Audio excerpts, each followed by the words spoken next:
Hello. Sorry, I'm using the restroom right now.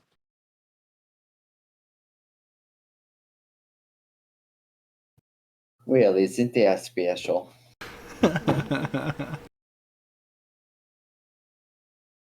He accidentally signs on video chat, and we're all watching him take a deuce or something.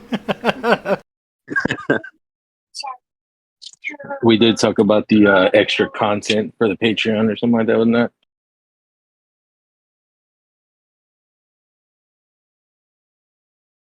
Yeah, a 1,000 followers, and we'll post a Anthony's Dutch Shiza video.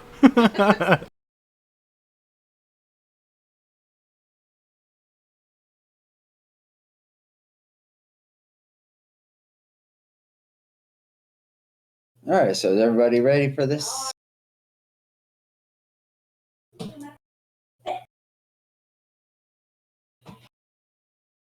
Okay.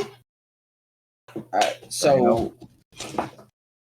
we began our story with our party arriving. No, but Kenny, what if With our party arriving to a town of Erelon, where they are there at the behest of the Threat Protection Company, otherwise known as TPK, who sent them when the mayor requested assistance. After arriving, it's dusk, and there is a funeral service going on. They are then escorted to the mayor's office, who informs them that Rogar Greyhammer had recently passed after an expedition up into Terran. He returned and slowly started to show symptoms of a sickness, and the party was tasked with determining the cause of the sickness. To do this, they went to the hut of Kalna Clorda, where they asked her a few questions, and she admitted to being part of a team of thieves for the Intesh family, and also contracting the same disease, which is why she's being so forthright. They then traveled up to Rogar's cabin and found it empty, minus a receipt to Tessarian Curiosities, where he had sold many of his items that he brought back. Going to investigate the Curiosity shop, they found the door slightly ajar to a darkened building, and Balgrim, upon entering, discovered 5 bandits currently ransacking the place. And with that, we drew initiative.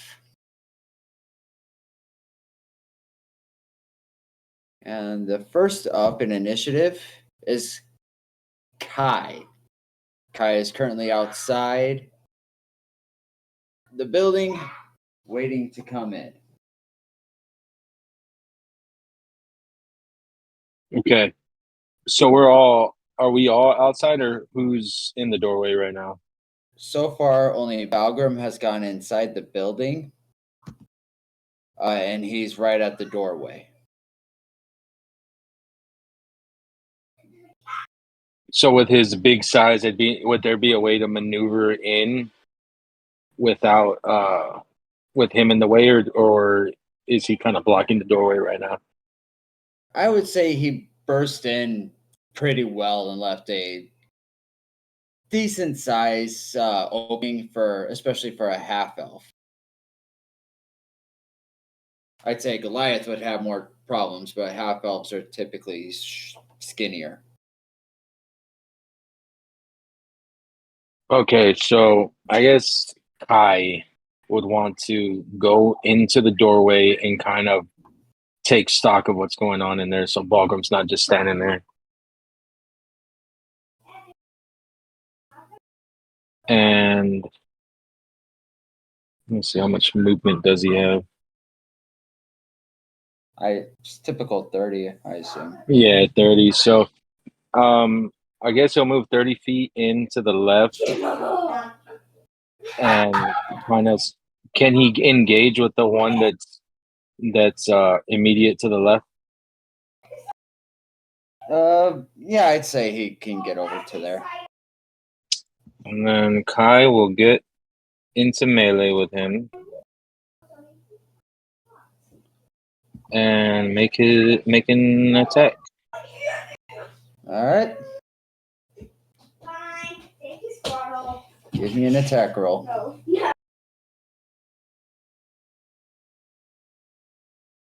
So there's something weird.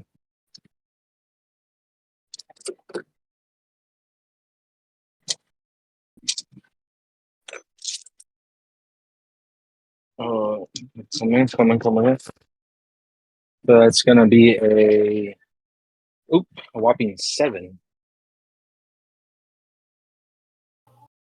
So he comes in and he sees the commotion, goes charging to the nearest guy, and takes a heavy swing. But the bandit was ready and able to parry it to the side. Hopefully, all Kai gets all the bad rolls today. With that, that'll probably end his turn for now. He doesn't got much in a bonus action. Yeah, that doesn't come up until later. All right. So after a swing and a miss, that brings us down to Bandit 1. Because unfortunately for you guys, they actually rolled really well. Like legendary actions, well, or no? Legendary actions, legendary resistances, the whole shebang. I knew it. All right, so first up is going to be Bandit number 1, which happens to be the one that Kai had attempted to attack. So he pulls out his scimitar and he gives him a swing with a 22 to hit. For this is for Kai. This is for Kai, which I know is it. Yeah, that is. New campaign, same results. And just for the benefit of Winston, the room is dark. And that's going to be 3 points of slashing damage as this half elf took a swing at him. And he was able to parry and bring it back around to return the favor.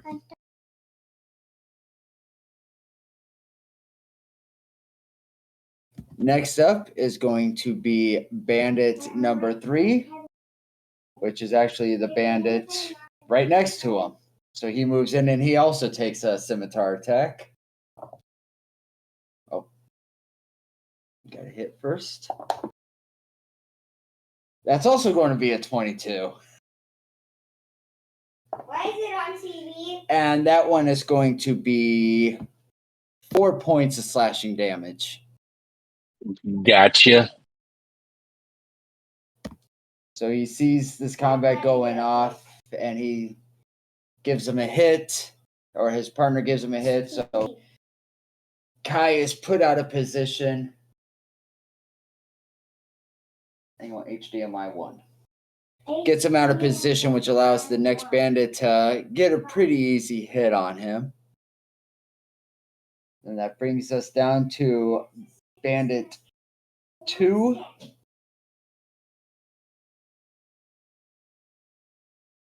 Who is a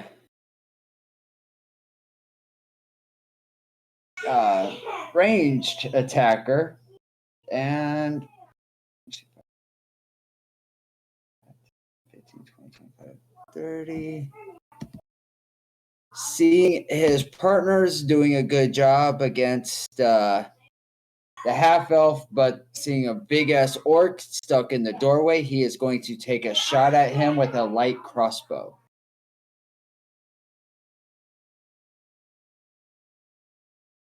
And that's going to be a miss. Different target, new results. So, in a panic, he pulls up his crossbow, takes a shot, and it dings into the door frame by Bagram's head. That was just a warning shot. That'll bring us down to Bandit 4. Yes, 4 of the 5 bandits rolled better than almost all of you except for Kai. Let's see. 5. Did that scare you? And he is actually going to run around the counter, which is that red thing in the middle. And he's going to try and take a scimitar attack against Balgrim. And that's going to be a 21 to hit. Yeah, I'm pretty sure that's going to hit. For literally anybody. Just about. And that's going to be 4 points of slashing damage.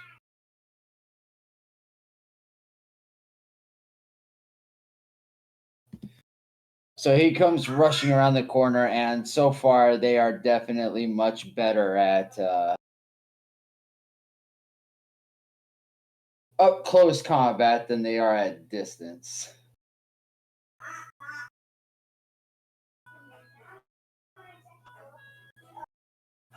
I'm sending an updated photo. And that brings us down to Winston. Oh boy. So it's dark in there, you said. Yes, half elves or all elves have night dark vision, so they don't need lanterns or torches to see what they're doing.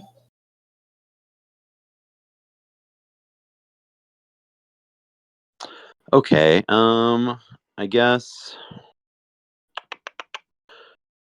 I am going to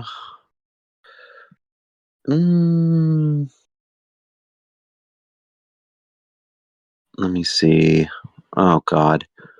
Sucks when I've always had people that can see in the dark. I never even thought about this. Yeah, that's why most people choose something with dark vision, just because it's a pain in the ass. So any attacks made is with disadvantage. Shit. All right. I guess can I see the can I see the guy in the doorway that's with Balgrim there?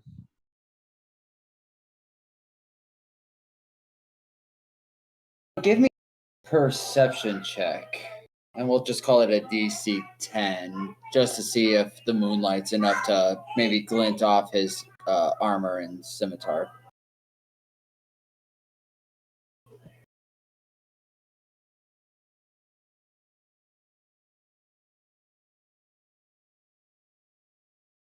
Ooh.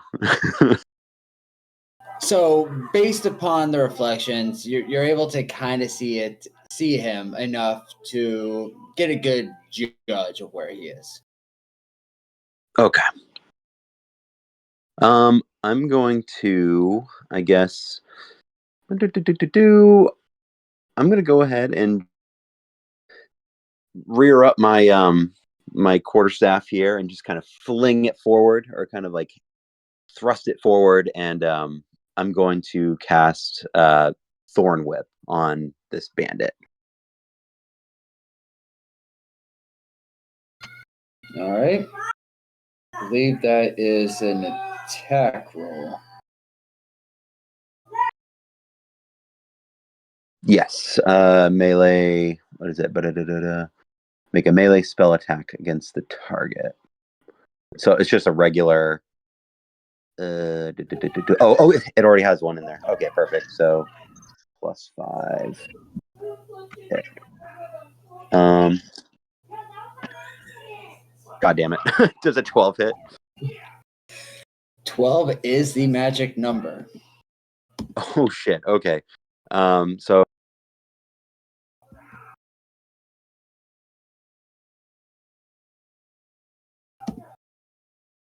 So it looks like it's 1d6 piercing damage. And then would you like to pull him towards you? I kind of want to, but I also feel like he'll fuck me up. No, I'm gonna leave him right where he is. All right. Roll me a 1d6. 6 for max damage. Nice. I'll take it. And I guess I will. Do I want to move in? No, I think I'm just gonna kind of stay out of the doorway. All right. So Winston, just barely able to make him out, throws a thorn whip at him and is able to grasp him around the waist, giving him one hell of a cut. And deciding that, I don't want to play that much. Why be selfish? Exactly. And that will bring us down to bandit number 5.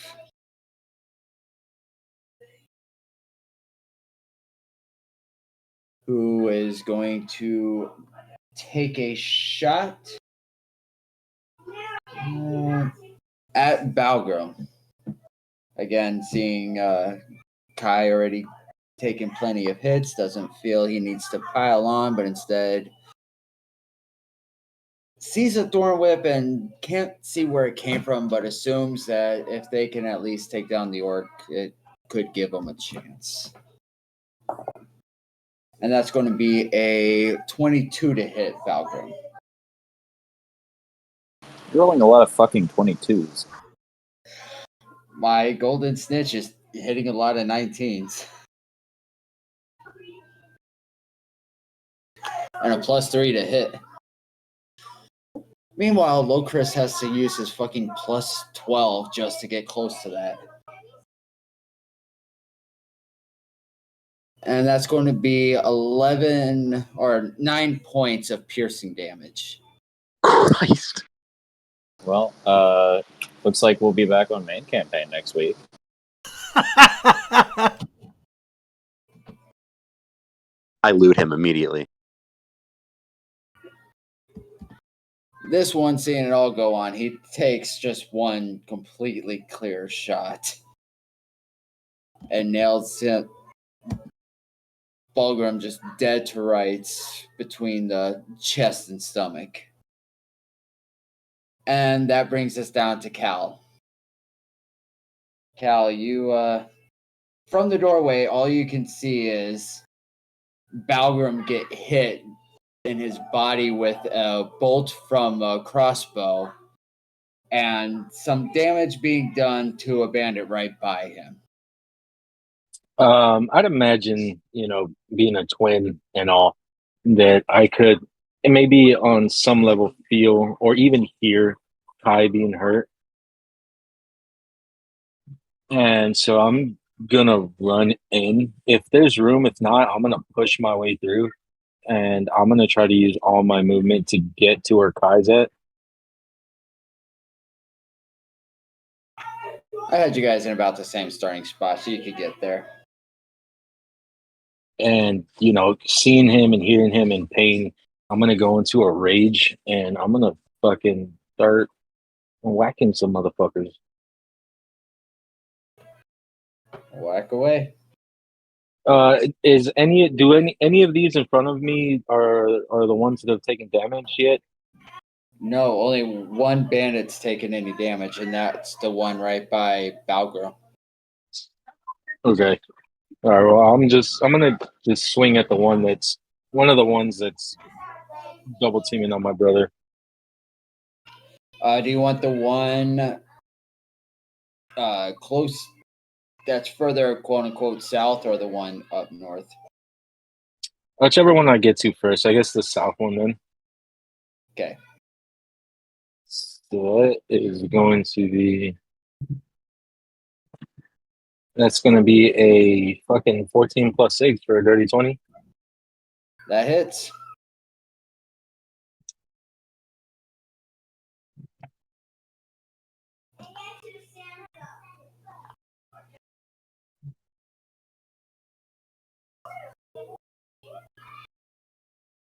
And that's going to be 10 points of damage from the great axe.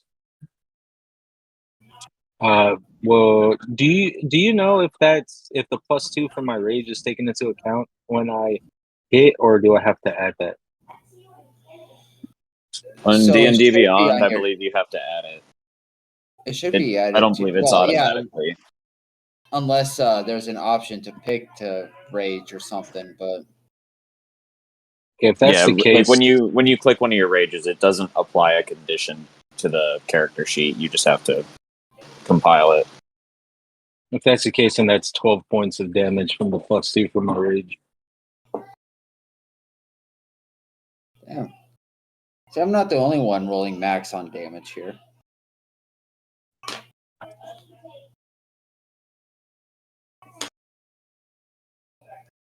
All right, so Cal comes charging in, seeing his brother getting beat to hell just pisses him the fuck off. And he decides to take it out on one of the bandits and takes it out. He does. Not down, but definitely bloody the hell up. And that brings us down to Slim. All right. So I guess we kind of jumped when we saw the open door. Are there like windows on this building? Like, is what's going on inside visible from outside? There's one window on the front, so you'd be able to see in through a window. Okay. So in that case, I'm gonna kind of go up here. So with I don't know what would you call it, 5 maybe 10 feet of movement, could I step into the doorway and also engage the one in melee with Balgrim? I would say, being a monk, you should be able to slip by pretty easily and, yeah, get up into melee range. Okay, I got a plan. I want to I'm gonna burn a key point to throw my healing hands at Balgrim on the way by. All right. So as an action, I can touch a creature and heal it for 2d4. You are the man. Well, we'll see here. 6 points of healing to you. I just kind of pat you on the shoulder. You got this. And I want to use. I have 40 feet of movement total, but I want to use the rest of my movement to go and engage the ones engaging Kai and his brother now, I guess. Okay. At which point I will then burn a bonus action. I'll burn my other key point, rather, to turn my bonus action into Flurry of Blows.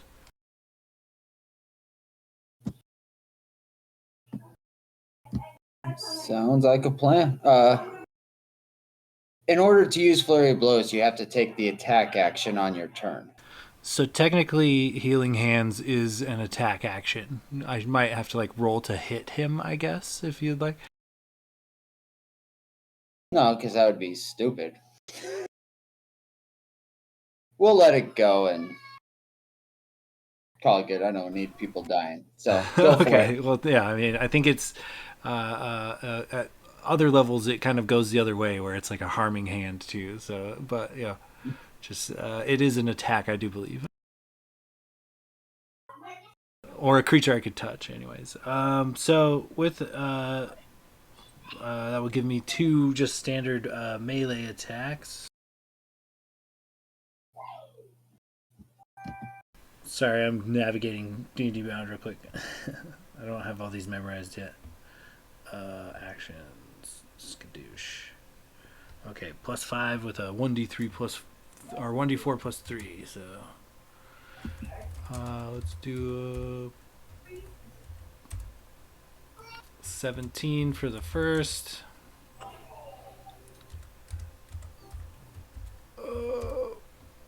And 24 for the second. Both hit.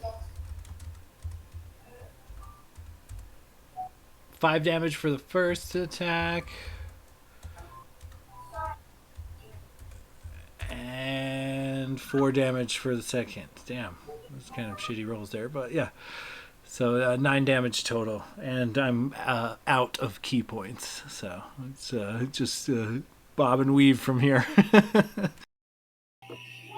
So Slim comes in, slaps Balgrim on the chest, giving him some heal, and then charges into the fracas. And just based upon spacing, the northern more one, and just lays into him, and he's looking wounded.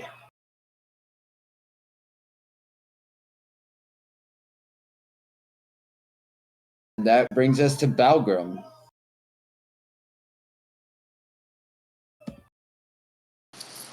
Alrighty. Let's see here. I think he was looking pretty rough, and you walk up and you slap him with your healing hand, and he kind of like takes a big deep breath. His chest kind of puffs out a little bit, and he towers over this bandit that's been attacking him. Just looks down, and just like toothy grin, and he slams his shield, and it starts to glow, and he points it over at Kai. And I'm going to cast Shield of Faith on Kai, and then use my action to smash down with the battle axe on this guy in front of me. So Kai has effectively a +2 bonus to his AC, as long as I can hold the spell.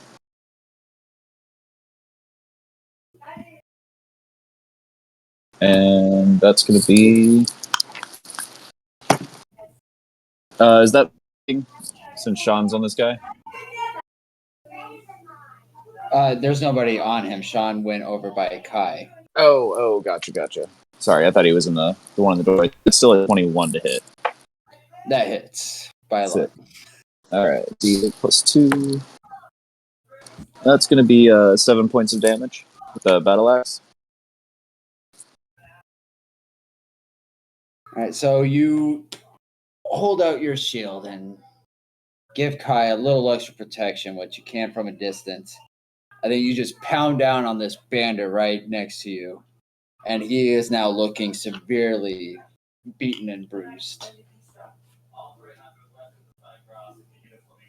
And that'll be my turn. All right, brings us to the top of the order with Kai. The last picture is still good, so Kai still up on a bandit, but has some help coming down. The bandit that is directly in front of him is looking incredibly beat to hell. So I'd imagine that him, kind of feeling a little reinvigorated, and these motherfuckers laying into him, he's gonna swing at the one that looks hurt for a son of a bitch. Dude, Kai is rolling like shit. So 4 on the die for +5 for 9. I'm gonna switch the dice for him. I'm gonna have a call die and a Kai die.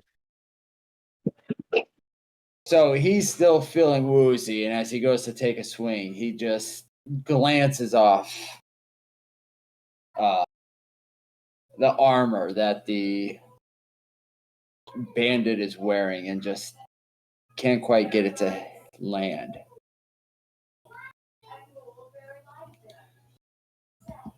So this brings us down to the bandits. Bandit 1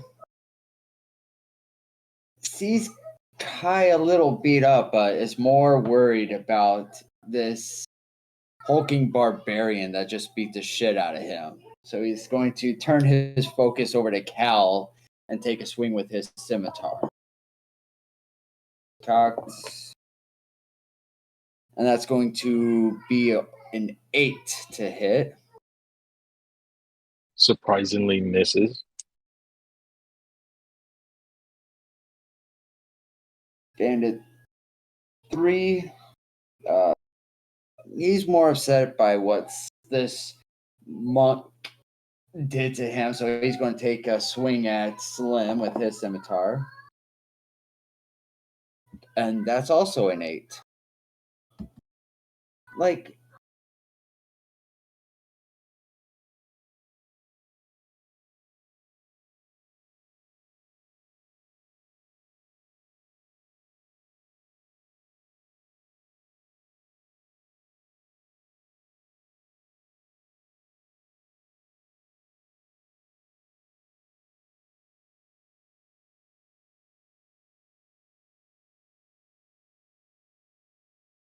Did you mute yourself and not mean to, or?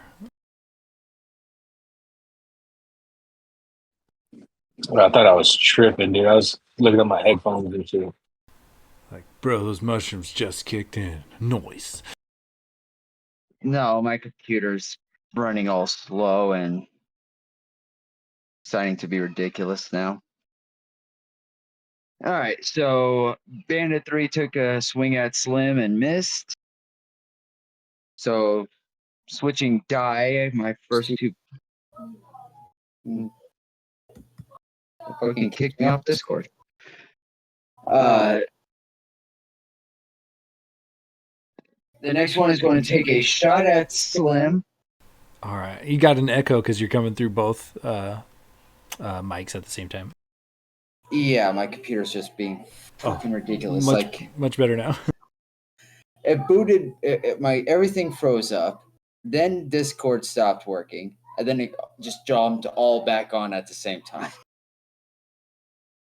All right. So for the third time in a row, I rolled a 5. So that's another 8. Yes. All right. I feel like Slim's just bobbing and weaving. Close.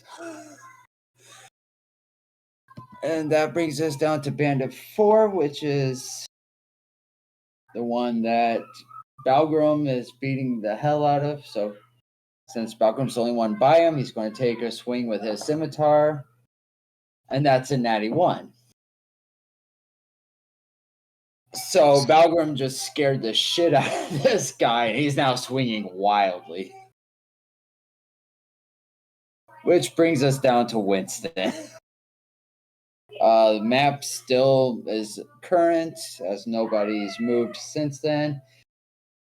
And Winston, you see Balgrim just smash this guy you hit with a thorn whip, and he's looking pretty damn hurt.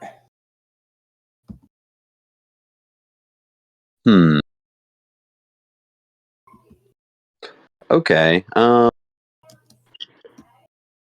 So I guess Winston is going to, and they're still right in the doorway, huh? Yes, I mean you could get in because especially as a halfling, you can run through legs and stuff. But Balgrim and this bandit are right up on each other, so any area effect would probably get Balgrim as well. Damn. Okay. So I guess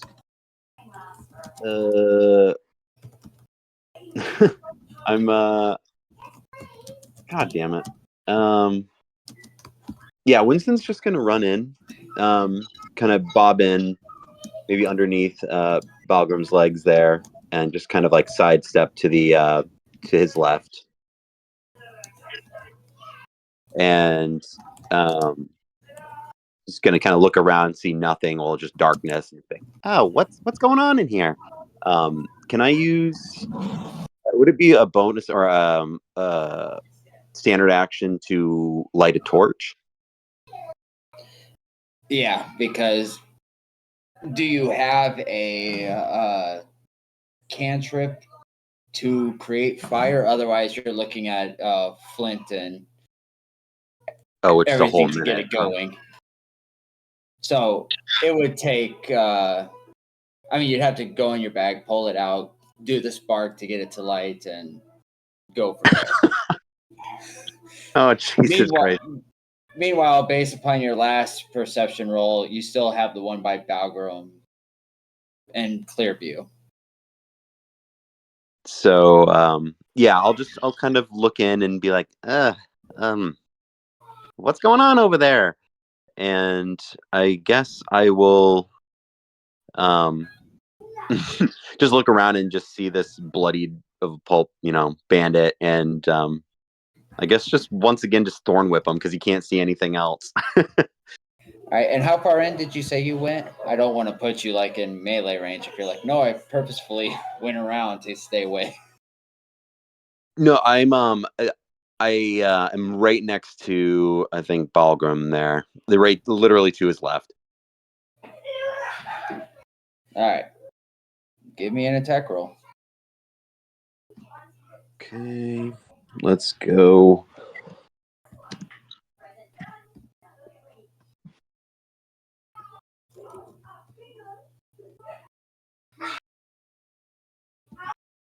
$15.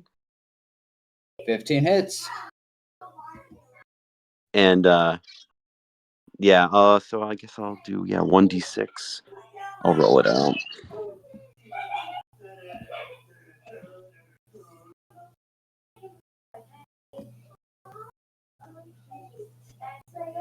Damn, second one.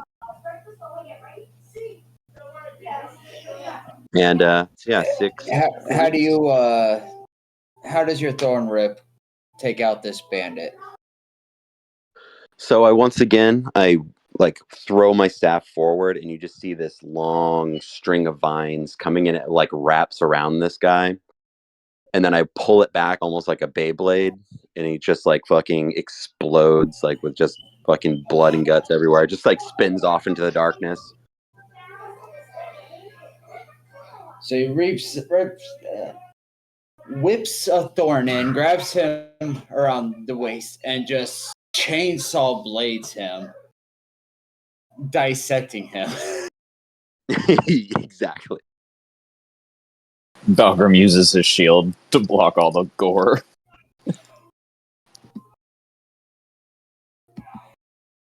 Oh wow, yeah, he wasn't very nice. Do you have a bonus action or any more movement you wish to take? I don't think there's. Let me. I would just say I do have Healing Word as a bonus action, but I think I can't cast a spell for my main standard action. If Healing Word is a bonus action, and you only cast a cantrip, so it's not a leveled spell, so you can still cast a level spell. Oh shit! Okay. Today I learned. Yeah. It doesn't fucking help me. I can't even really see in there. Shit. I guess. I'll just turn to Balgrim and just say, "Oh, looks like you could use a little patching up." And I'll go ahead and cast Healing Word on him. All right, roll out some healing points. And that'll be my turn. All right, and that'll bring us down to the last bandit, who, now seeing a more busy playing field in front of him, is going to take a shot at Slim with his crossbow, and that's going to miss. So he's kind of freaked out, and he takes a shot, and it just goes wide.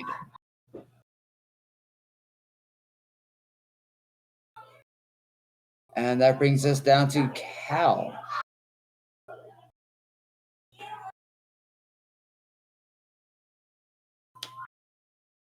And I'll give you that updated picture, but not much has changed. Just now, Winston's in on the fun. So am I like covered in like viscera right now from the fucking guy you just dissected? No, he dissected right by the door, so Balgrim got all the ooey gooey Oh, yumminess. I got mixed up. It's Slim who came over. Yes. Okay, so are they? Let me see the updated one real quick. So the two that are still up. Yeah, so he's gonna swing at the one that he hit before, try to finish him off. All right, that's the one right in front of Kai. So give me an attack. That's a 10 on the die plus 6 though for a 16. That hits. And he's still raging. Got a raging hard on right now. And Jesus. that is max damage 12 plus 4, 16 plus the 2 from rage is another plus 2, so 18 points of damage. Nice. Christ. How are you getting 18 points of damage? 12 plus 4 is 16, and then the plus 2 from my rage would be 18. Oh, the battle axe is a plus 12. It's a great X. 1d12 great axe. Yeah, and I rolled a 12 on the die plus the 4 plus the 2, so it's basically 12 plus 6. Yeah, it all adds up. So you could describe your killing blow there. I just want to fucking like cleave him in half, just from pure like fucking rage from this dude just touching my brother and just like basically like just have the axe like cleave all the way through his body. And if I can cleanly like cut him in two, I will. But if it like gets stuck in his sternum or something, I'm okay with that. I just want to fucking cleave this dude. So in half, do you want to go input to output? Like from head to anus. Yeah, input mouth to output your ass. I didn't even know that, but I fucking still got it. That's 100% what I want to do. So yeah, you come hammering down, and as he was already bleeding out, there's no way that's going to be a clean cut. So now you and Kai are just blood soaked. I'd imagine like as I like finished, I would like bring my great X back, and I'm still just like raging, like just shaking with rage as I turn to the next dude who's just standing right next to us, and that'll be my turn. All right. So after that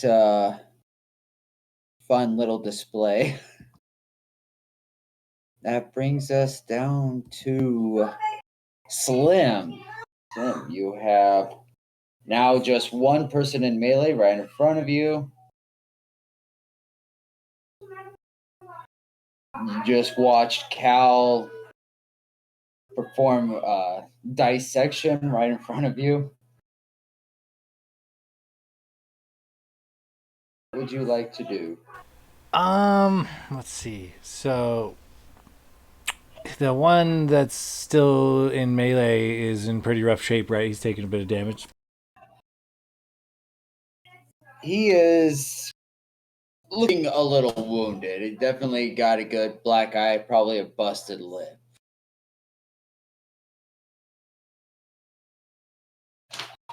Okay, so let's see here. I think I will.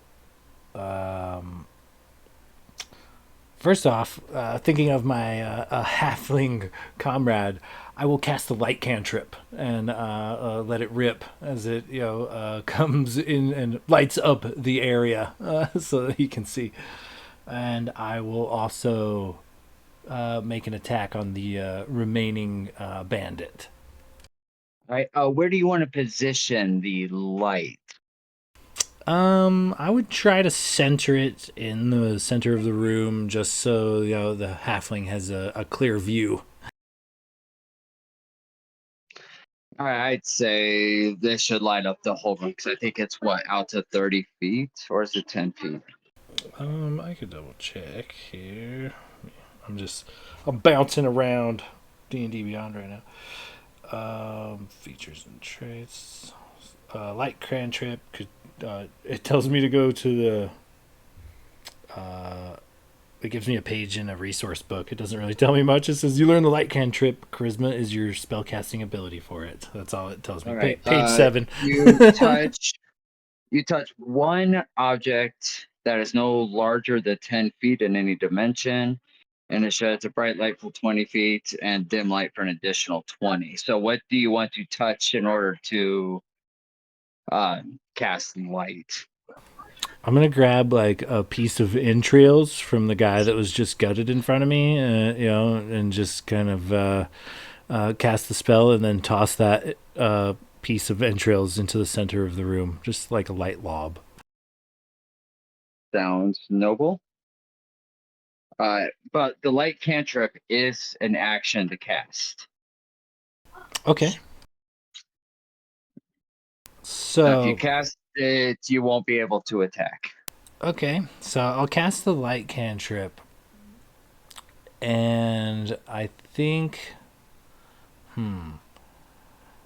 So there's two other bandits engaging us that are using ranged weapons, correct? Correct. I want to. I guess I'll go for the guy kind of lined up with us at the moment.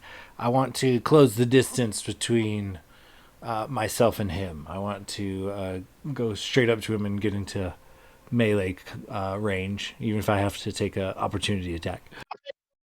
So the one that's like immediate to the left,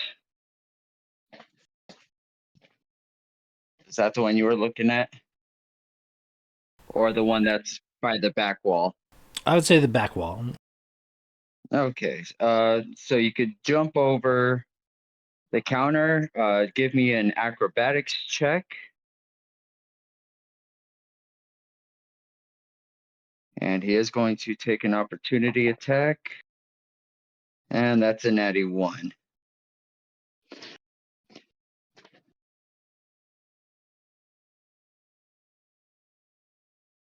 Uh, 16 on the acrobatics. Oh yeah, you easily just leap over it. Just get that one arm down. Don't even touch it otherwise. And you're now up in his face. Oh, we will move down unless you have a bonus action. Let me double check real quick, but I don't think this is a bonus action, but I might be. I have like a celestial revelation or whatever. Within.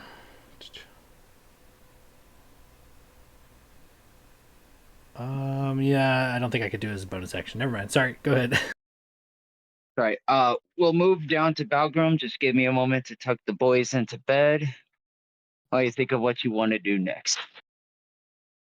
Although I'm pretty sure it's going to be charge and attack.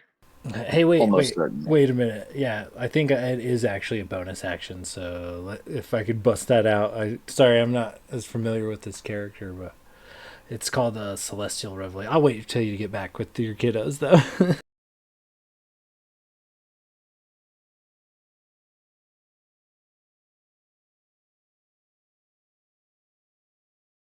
Yeah, he's already gone, baby. Gown. You know, when it comes to the kiddos, that shit don't wait. Yeah, true. They're over there blasting in the background. I'm just itching to put him to bed.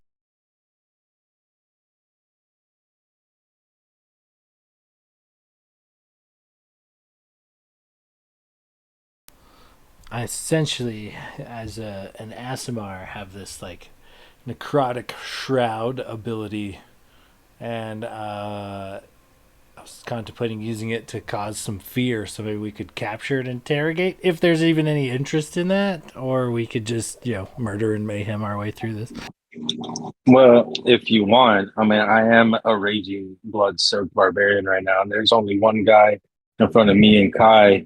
I'm pretty sure between the two of us, we can just grapple this dude if you want to hold on to that. So I know that because when I was a Path of the Zealot Asimar barbarian about one shots. I know you can only do that once a day. So. True. I know, like some point you can like straight up sprout wings and fly and shit. If it's not already.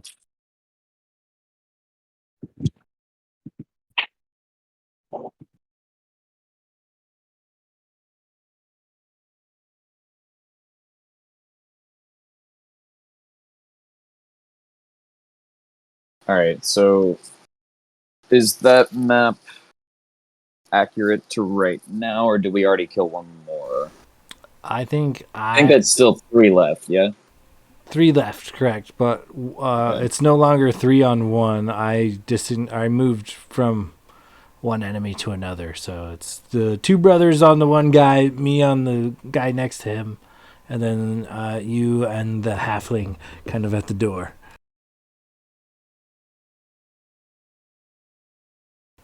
The 2 guys up against the wall, I guess, are ranged fighters. They've been using like bows or crossbows or something. Word. And correct me if I'm wrong, but based on the squares, I have 30 feet of movement. I should be able to use my movement to get right in between the 2 guys. Like the one in front of Kai and Cal, and then the guy north of him. So I can just put myself right there and save my bonus action. That's cool. Yeah, I don't think I'm going to use my Celestial Revelation or whatever. I'm going to hold on to that. Maybe it comes in handy later.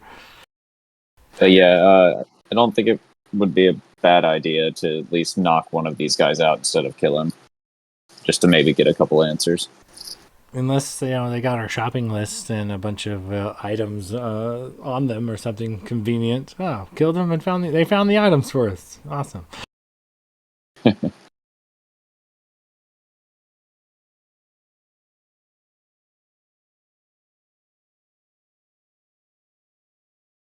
Also, the options still on the table. I mean, the twins have got to be worth some money. I mean, it's not. Is it too late to join these guys? You think is outright decapitating members of their party, like, is that a deal breaker?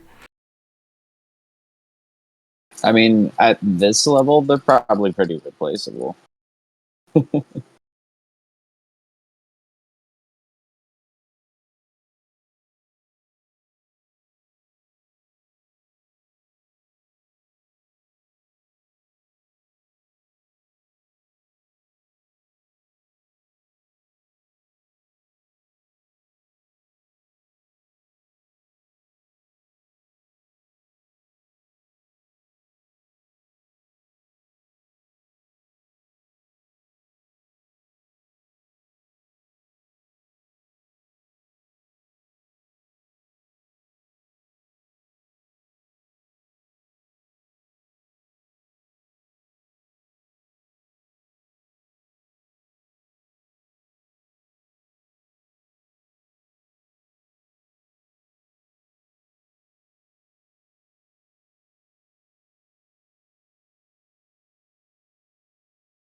So, how's Rocket League treating you guys? I've got Will quite addicted, I think.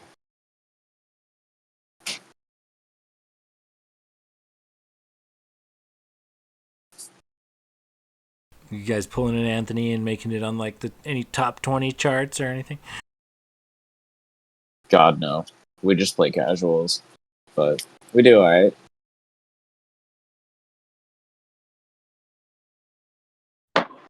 We're getting better week after week.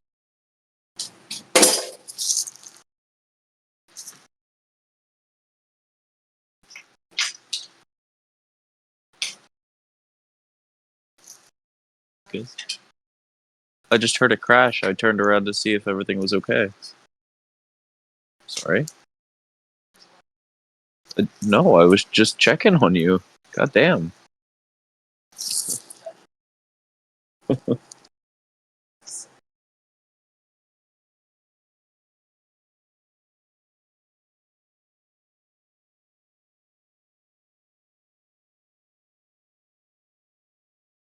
Wait a minute, dude. She would have been equally mad if you didn't check on her. Precisely.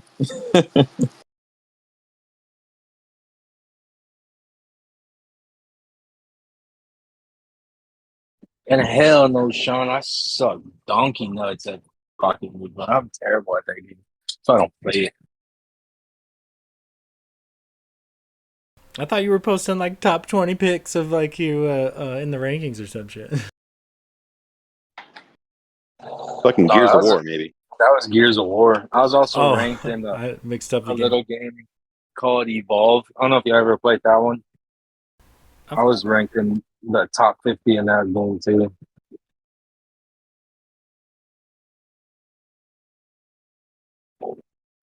Like me and my brother were so good at that Evolve game because my brother was ranked fucking top 10 in the entire world, dude. Shit was great. I was ranked top 50. He was ranked top 10, and like we were beating literal YouTubers and shit. Like I used to have like YouTube videos for a while where we fucking stomped this dude's stream. It was brutal.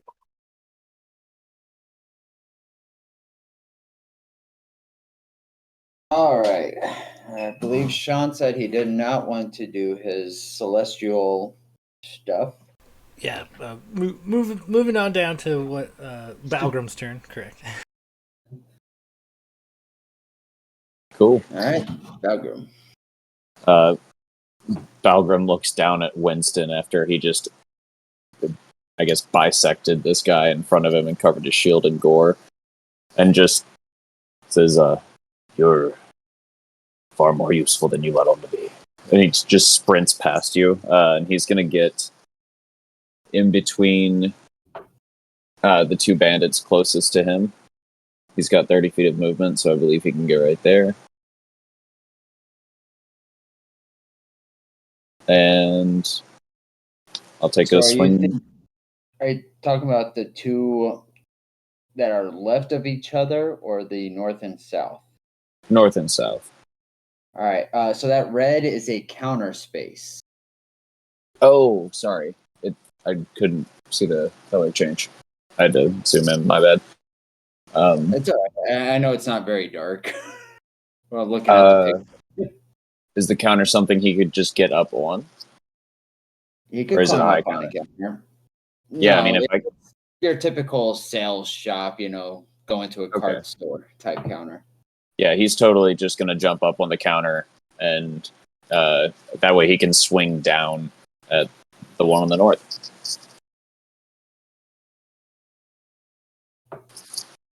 So you can 30. To hit the one in the north, you'd have to get down off the counter on the other side. From the counter, you can hit the one on the south. All right, we'll roll with that because that one's still flanked. So yeah, he'll just swing at the one on the south then. Give me an athletics or acrobatics to make sure you don't get a nat 1 and look like a fool. Okie dokie. Athletics +4. That's a 7. All right. You climb up, but you definitely stumble. Yeah, fuck it. It's for flavor. You get up. It just doesn't look pretty. Fair enough. Yeah, like he has a hard time getting his first thigh up over on the counter with all the heavy armor. But then he slams his axe against the front of his shield and charges, and then just brings it down from above on this poor guy. And we are doing flanking in this campaign, correct? Yeah, I'd say Cal has him pretty concerned watching what he did to his buddy, so he's definitely distracted.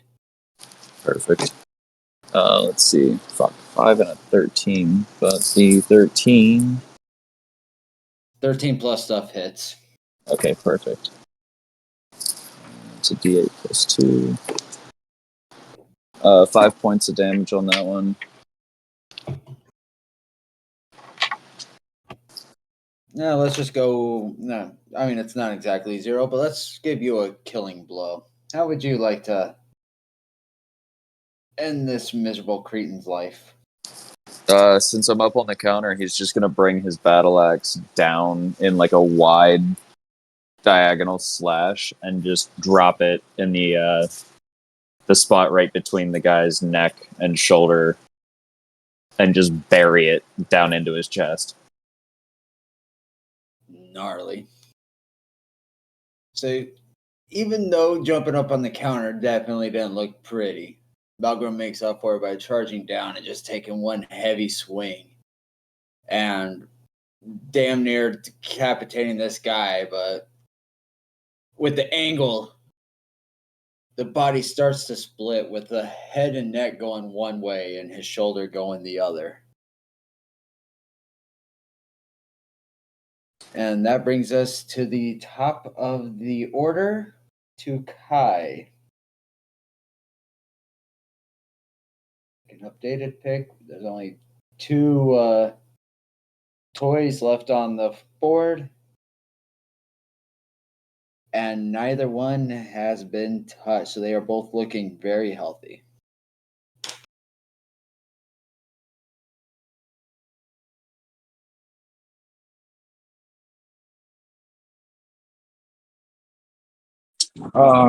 So these are the two range fighters, right? Do they look like? Was there any like difference in their body? So are these like little? Are they? Do they all seem like humanoid, or are these a little smaller, or um? They're all Like elves. they're all elves. Okay. So Kai wants to move up to the one that's in the counter to the left All and right. get into melee with him. And he's gonna take a swing with his short sword. Give me an attack roll.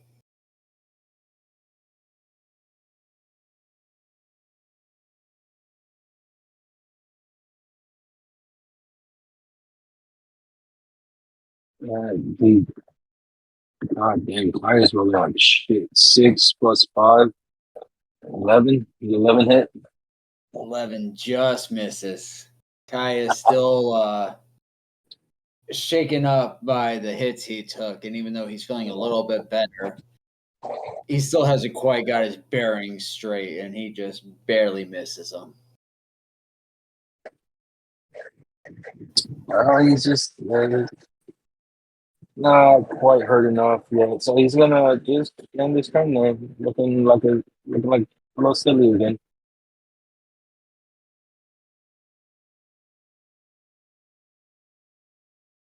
All right, that brings us down to bandit number 2.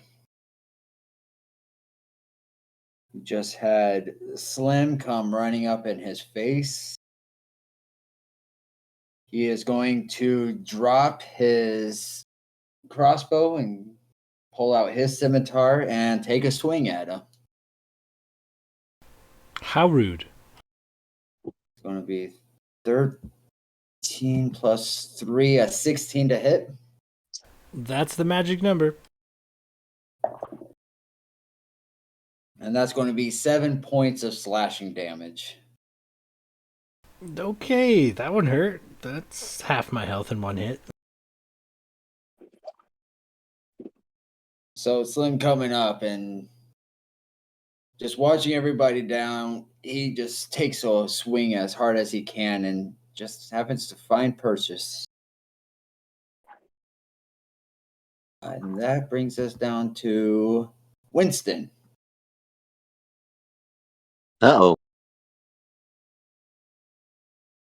There's now light, so you can see everything going on in the room.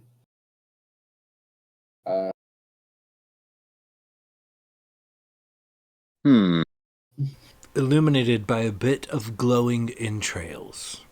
Just for you. Yeah, as soon as he sees that, he'll be like, whoa, what the fuck? There's more of them? The proper response. I guess. Yeah, I'm going to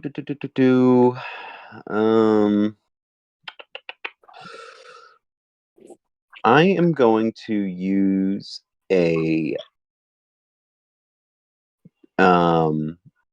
bonus action to cast a so you kind of see this little like sprig of wood, and it's like little, almost looks like a little small branch, like Charlie Brown know where your mom style.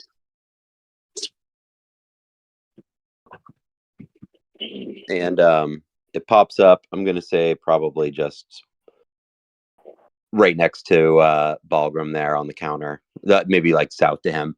I'm gonna cast for my bonus action one of my totems.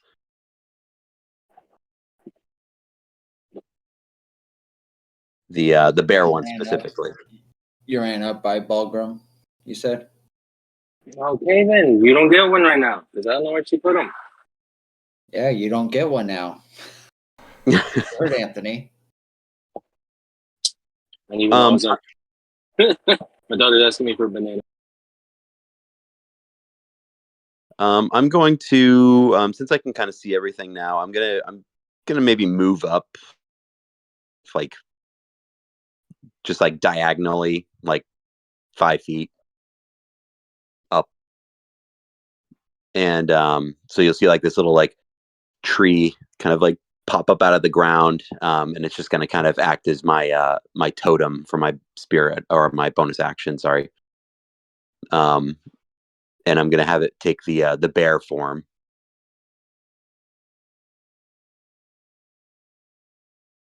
Maybe see a couple little bear claws come out of it,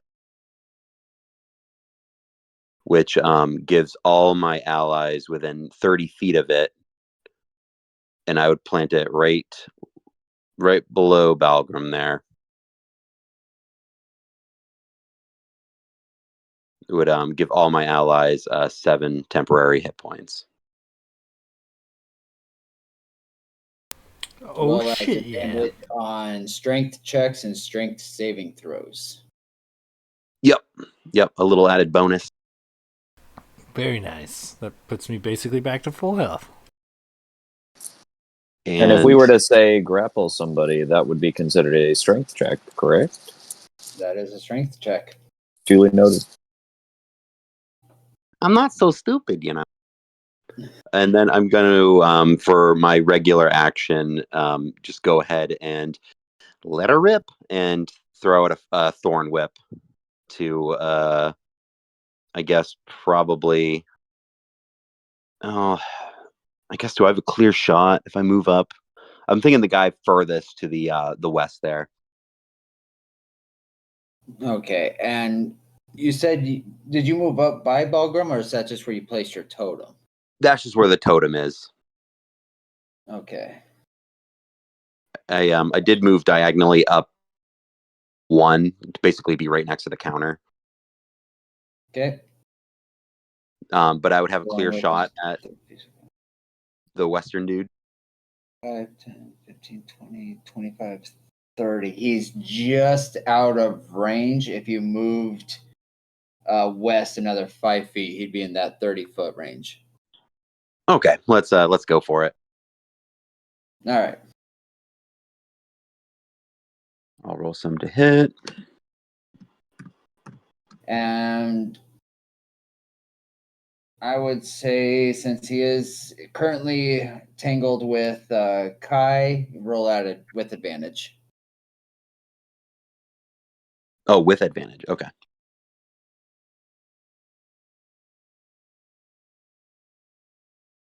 $21. Definitely hits. And looking at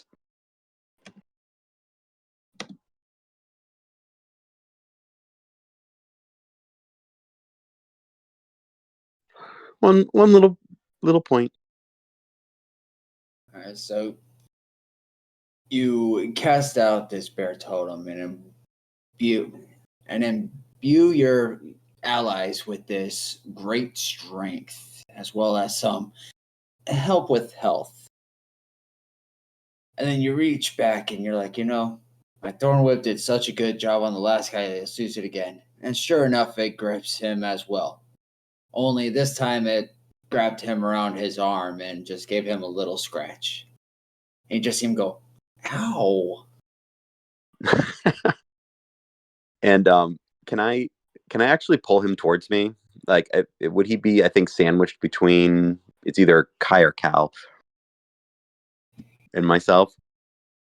He's not sandwiched. You could try pulling him over the counter. Sure, yeah, that's good.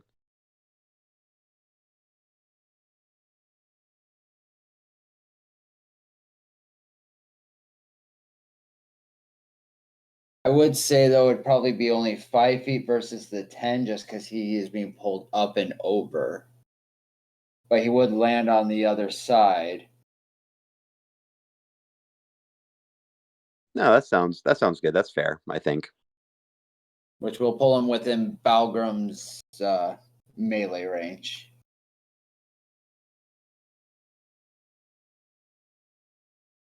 Perfect. And I think that'll do it for old Winston. All right, let me just do a quick double check. I think if you're forced out of a spot, there's no opportunity attack. I don't believe so.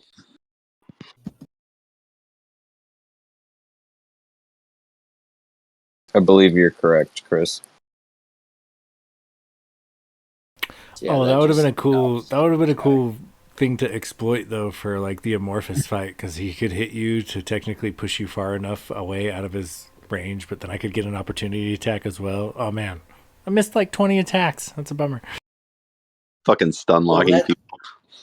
That's what some people think of doing with Eldritch Blast, because you got the one that pushes and one that pulls.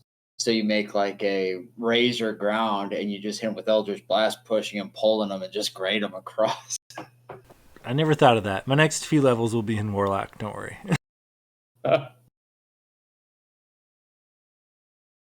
right. Action, bonus action, and some movement. Is there anything else you want to do, Winston? Nope, that's it for me. All right.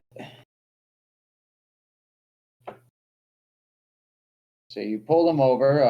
I will say you knocked him prone, so he's going to use half his movement standing up. And covered now in the viscera of his friends. A little nervous.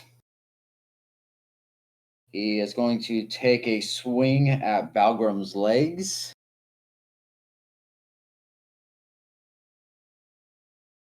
We have 22 to hit.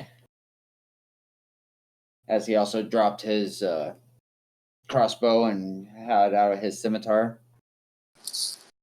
Yeah, that's a hit. That's going to be 4 points of slashing damage. And since it is at your legs, just give me a acrobatics or athletics check to make sure he doesn't somehow trip you up.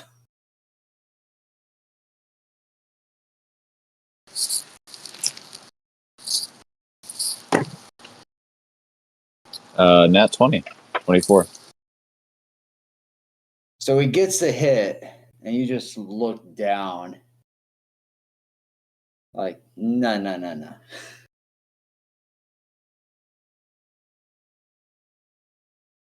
And he is pissing himself a little bit.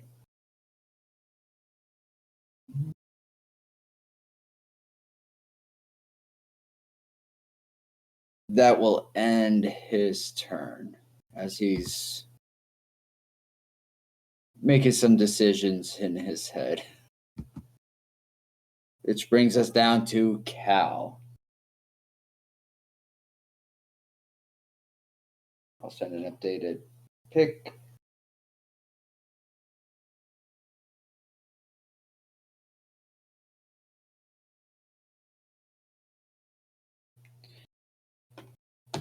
So, Cal, you see as this bandit gets grabbed and ripped over the counter closer to you. That little piece between Cal and the bandit is just the total. Well, I'm 100% going to move up, get in his grill. I'm going to want to grapple him and try to like slam him on his head.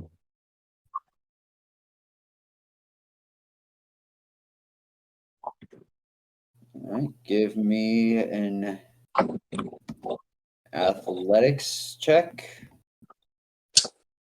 You get it at advantage. Go. So is the totem is just advantage on strength checks?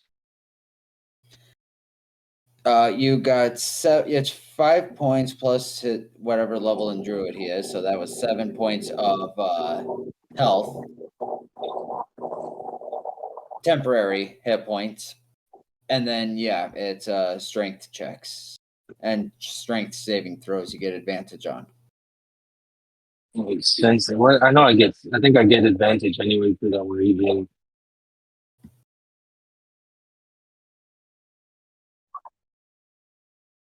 Yeah. All right. And you said athletics. Yes. Alrighty. That's gonna be. Oof. It's a 19 on the die on the first one. Let's see if I get a nat 20. Oh nope. That's a natural one. I will stick with the 19 for a 25 strength check.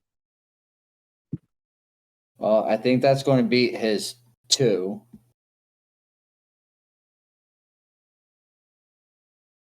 Basically, I want to like bear hug him and then just like German suplex him and just, oh, I got you now. You ain't going nowhere, boy. And just kind of be weird, just covered in blood and just gripping him way too tight.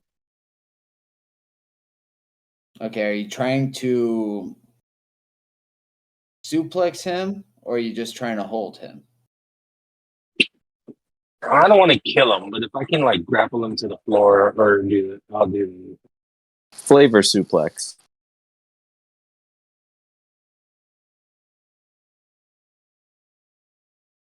I mean, you Or definitely have him. I just don't know. Trying to see what I can. I don't have to be complicated. Let's just say that I grapple him and I'm gripping him very tight and I kind of squeeze him.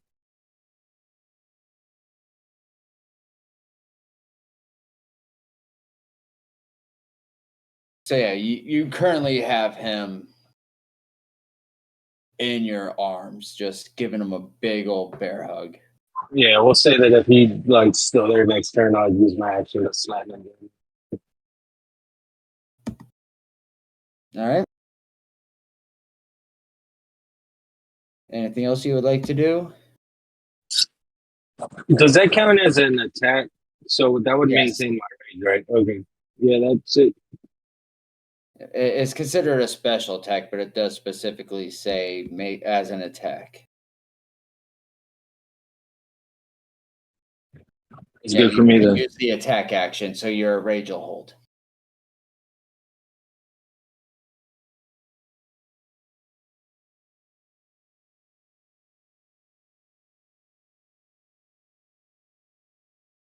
Your turn.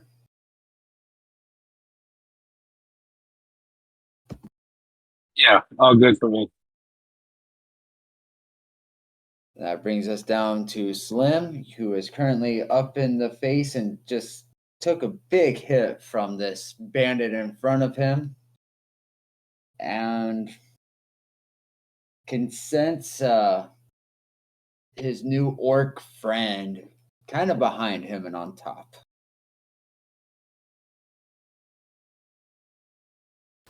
So, I guess I will. I don't know. I think I'll do the same thing. I think I'll just come at this dude with like a grapple, try to take him down. All right, give me an athletics check.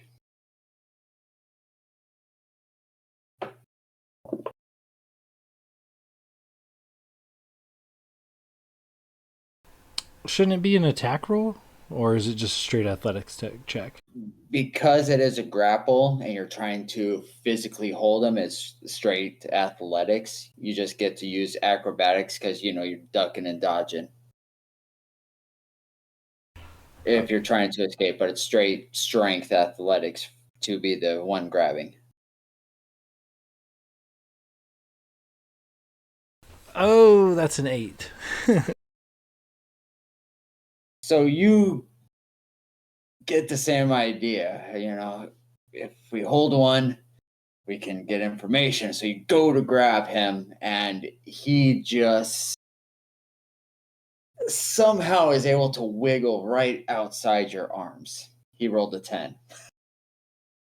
Oh dang, we're both like, it's like two like super weak kids trying to grapple each other. It's terrible. Okay, so I Y'all think, are straight up slap fighting. say that again. So y'all are just straight up slap fighting over there. Yeah, something like that. Let's see here. So I think I will. In that case, only on account of he was able to do about half of my health in a single hit.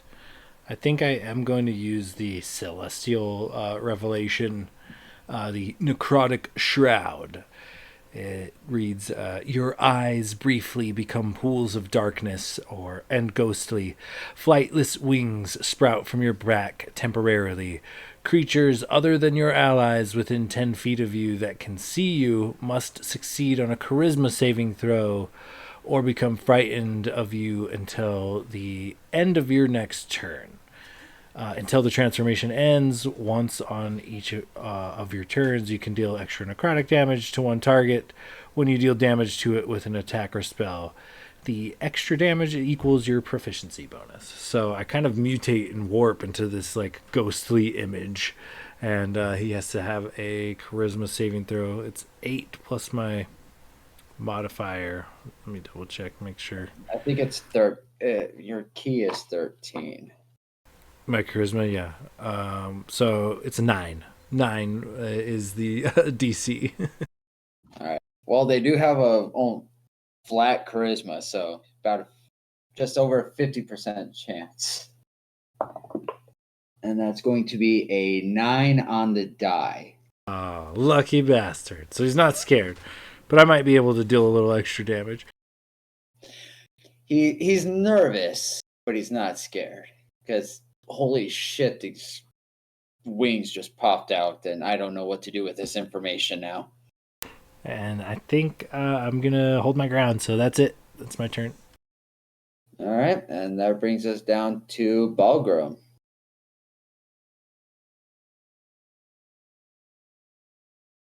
Winston pulled this bandit into your range, and he's currently being grappled by Cal. And Slim and this other bandit did heavy damage to Slim, and now it's kind of gotten into a slap fight. Balgrim's just going to take a look down at the one that's in the slap fight, look down at the other one that's being held currently, and drop down off the counter, walk over, and just raise his battle axe and look the bandit in the eye and just go, "We only need one of you for answers," and just drop the battle axe on him. That's flanked. It's going to be a 15. That hits. And 8 points of damage. He's looking pretty beat up after that. He's wounded, but he's not yet on his last legs. And I think that'll probably have to do it for me. All right, that brings us up to the top of the order with Kai. Map is still fairly accurate. Balgrim's just now a little bit more north. My rain is over. Seeing as the other one, is kind of being handled, Kai is gonna just use his action or his turn to kind of bolster the hold on the bandit that Call's got a hold of. If anything, maybe give him double down. I don't know. Just kind of stand there just in case the guy escapes or tries to escape, and help Call hold down on the bandit. All right, so you want Kai to backtrack and just help keep him in place. Yeah, pretty much. Just so we for sure make sure this bandit doesn't get away. All right, so Kai comes over and seeing Cal having this guy in a bear hug, he takes his, what's he have, a axe, I believe, and holds it to the throat of this bandit. Just don't struggle, friend. Yeah, and seeing as he didn't make a single attack roll, he missed every single attack. He's gonna try his best to look intimidating. Give me an intimidation check with advantage.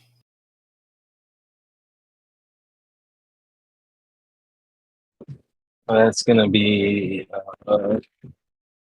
dude. I shit you not. I rolled another d20, and he rolled a 2 + 3 for a 5. I've grabbed 3 different d20s for Kai, and every single one has been a shit roll. Thank It's God. with advantage, so. Oh, okay. I mean, Okay, he's held it. Now there's a blade at his throat. 14 + 3 for 17. All right. We'll see how that plays out. Brings us down to bandit number 2, which is the one that Balgrim and Slim have been beating on. So he is going to use his action to disengage. And he's making his way out the door in the back there. He is out of the building.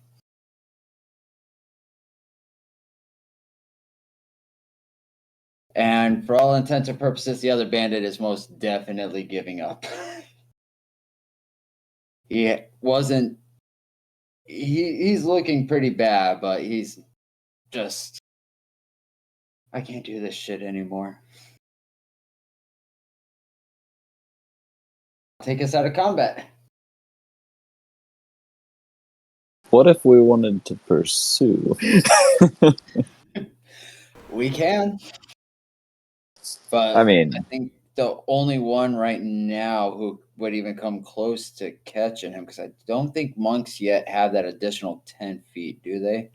Oh yeah, even at level 2, I've got the 40 feet of walking speed. All right. Do you want to chase him? I also can get up to 90 feet of movement and around with my build. So if we want to pursue, I think between me and the monk, we can chase him down. I deterred to the party. I mean, I just wanted to inquire as to like what's going on, but I also feel like maybe that dude has something we need. Letting him get away could be a bad idea. That's kind of what I'm thinking. I would like to pursue for sure. Or he could bring more trouble into this town. If Balgrim, I will make a quick glance to Balgrim. If he gives me the nod to pursue, I will. Oh, Balgrim nods and gets ready to sprint. Then we will keep initiative order. Surprisingly, I don't have an alley map. So we're going to jump to Theater of the Mind. Perfect. Winston, what would you like to do? Do you wish to engage in this battle, or do you want to stay in the shop? I guess where would that bandit be? How far, I guess, away would he be from me currently? He's probably way the fuck out. It took him only 10 feet to get to the door, so another 20 feet outside of that. So you'd be about 5, 10, 15. Harder for you to jump the counter, so you probably have to go around. It would take your whole movement to not even get to the door. Okay, so I wouldn't even have a shot on him if I'd even made it that far. No, he's out the door around the corner, so you wouldn't have sight on him for your thorn whip either. Damn. That's the thing with halflings. You only get 25 feet. Damn. Yeah, I think. I mean, honestly, Winston would probably just be like, "Nah, they've got it. kids want to play. I guess I would go to Kai and Cal and maybe just kind of assess them, see how they're looking health wise. All right.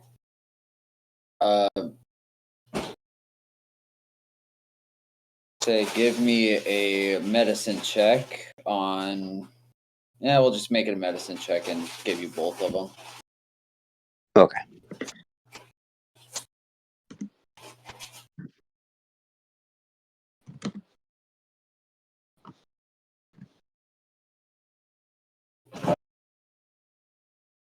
$14. So, Kai and Cal, how are you looking?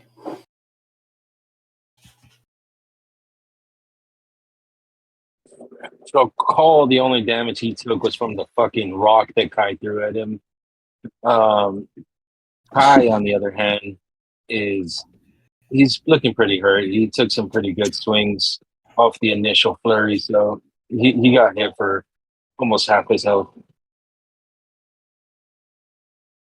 Yeah, so Winston will kind of approach Kai and kind of I don't know. He's standing, I'm assuming, so we can't really like rub his back or anything, but maybe just like kind of like touch his like calf or something, be like, You'll be all right, buddy. You'll be fine.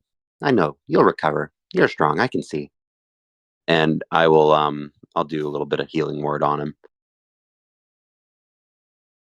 All right, roll that out. And while you're doing that, we'll move down to bandit number 5. Who's the one that Call has in his arms, and you just see him. You can feel him just relax. He's no longer putting up a fight. He's done. And that brings us down to Slim. So I guess I would just use my movement to pursue the bandit out of the building and through the alley, and as long as I could stay within reach, I would draw my short sword and strike him. All right. You easily catch up because he used his action to disengage, so he only got 30 feet away from you and with 40 feet of movement. It's not very hard to catch up to him. Damn, 11 to hit? Just misses. You come rushing up and you overshoot. So as you come swinging, he just kind of ducks a little and your blade goes right over his head. As I swing at this guy and realize, I'm missing, I want to kind of just call out into the streets for, I'm going to call out to, like, what did you say the police force in this particular area is called? The Green Order? Is that correct? Yes. So yeah, I'm gonna call out to them in this moment as I pursue this individual, because I have a writ in my pocket from the mayor saying, in no uncertain terms, carte blanche, and I'm pursuing this elf. I want to see if perhaps a guard or something can intervene and either take a shot or apprehend this person. All right, give me a persuasion check. Ooh, persuasion. I'm going to double check that one real quick. Oops. Okay. A whopping +1, so we'll see. 12. All right, so you yell out. There's a bandit rushing away, hoping it grabs a guard's attention. I jumped over Call, did you have any actions you wanted to do in terms of a 6-second thing? Or are you just going to hold on to him after you feel his body slump, but keep him held? No, I'm gonna hold on to him while the group kind of. I'll probably just like maybe not hold him in the ground if I feel him relax, but I'm gonna hold Let on to go, him for but hold his shoulders. no, because I don't trust him yet. So I'll maintain the grip, but I won't like I won't just be laying there on the floor with him because that's a little weird. All right. I had you standing bear hugging. Oh, is that just in my mind? We were fucking spooning on the floor.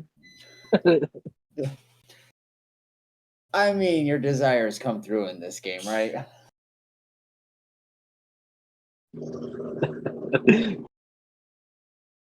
All right, that brings us down to Balgro.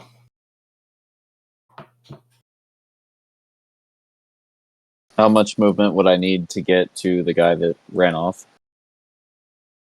He is 31 feet out. I mean, again, you were right there with him, and he only had 30 feet of movement, so getting Sweet. right back up on him isn't very hard.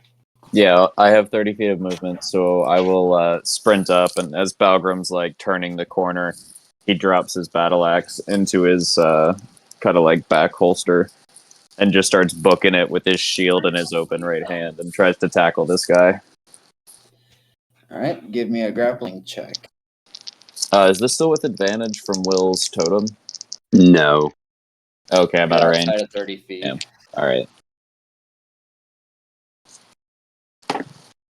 That's going to be a 21.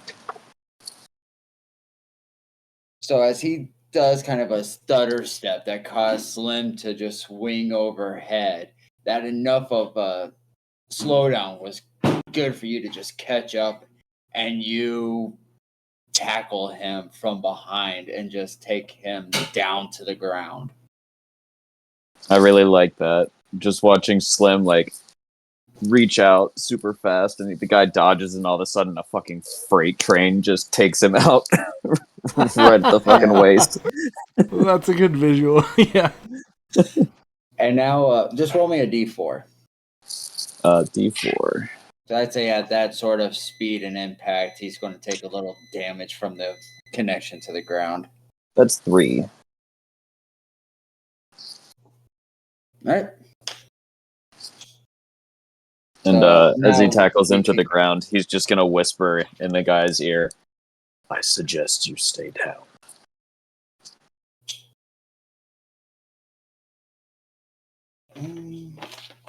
taking that hit, and after your give me an intimidation check, because you did tell him that you only need one alive, which is kind of why he started running. Can I give him advantage? Because technically my form doesn't drop for a minute, so I still have like sunken in black eyes and these like bony angelic like wings sticking out. I'll just kind of like pose in the background as he threatens this guy. Normally I would say yes, but since the last interaction with Balgrum is that pretty much we only need one of you alive, so I'm going to kill you. He is completely scared that Balgrum just wants an easier way to kill him. Fair. Natty 18 for a 23. All right, so yeah, you say this and you just feel him wrestle with his own thoughts, and he relaxes a little. All right. I give up.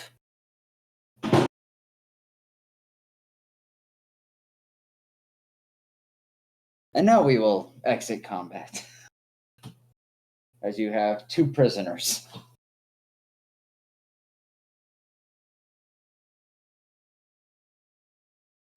Perfect. I think, if I'm not mistaken, let me see here. I have a set of manacles. I would like to chain the 2 prisoners together. I guess by their wrists. Actually, we'll go ankles. Genitals. So you pick him up and you lead him back into the shop. And Slim, you listen and you hear no sound of guards. Because my roll for them was a natty 1, so they didn't hear you call out.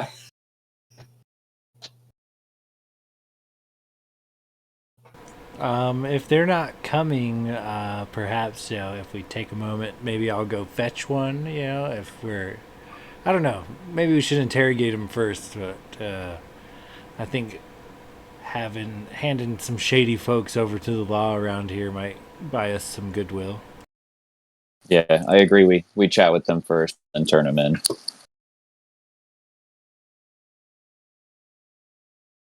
That being said, I punch one and then turn to somebody to start asking questions. All right. Do you want the one with higher health or the one with lower health? Do you punch the one Whichever one made me going chase his ass down? outside. Whichever one I had to go chase outside. He's the one getting punched. Give me an attack roll with advantage since he's just standing there.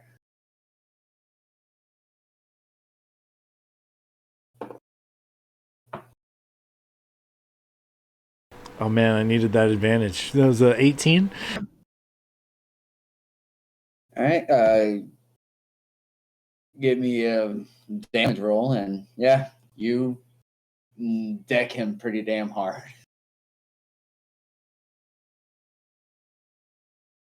A whopping 6 points of bludgeoning damage. So just out of frustration, you just punch him and you bust his nose, and you see blood just start pouring out. What the fuck, man? So with that, Call's gonna go to the one that he was grappling, and he's gonna put his great axe to his neck, and he's gonna say, "What was your business here? Speak now."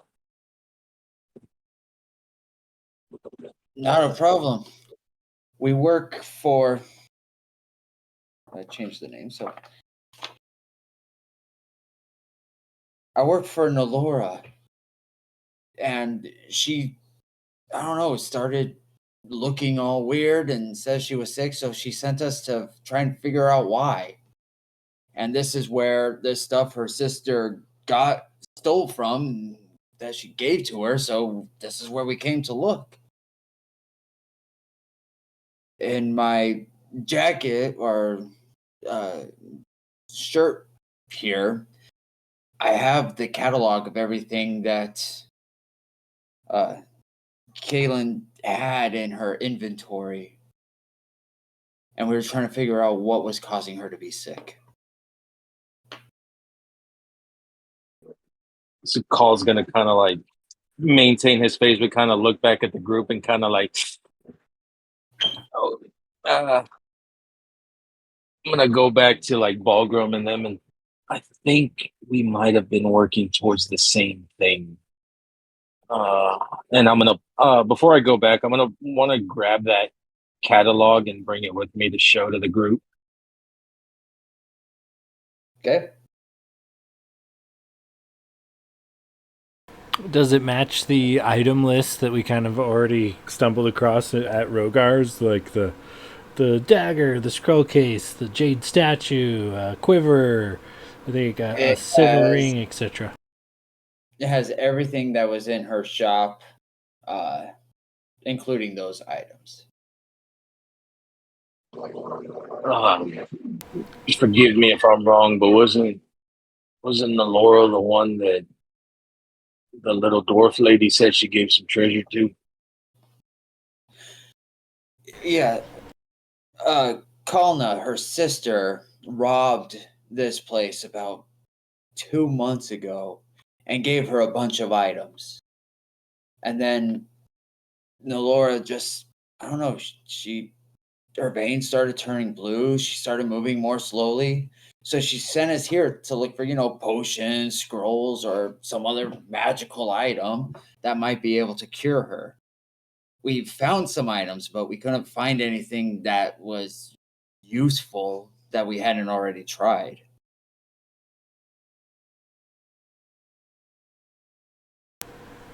I think at this point, Slim would basically start looting the bodies and even probably pat down the 2 prisoners to make sure.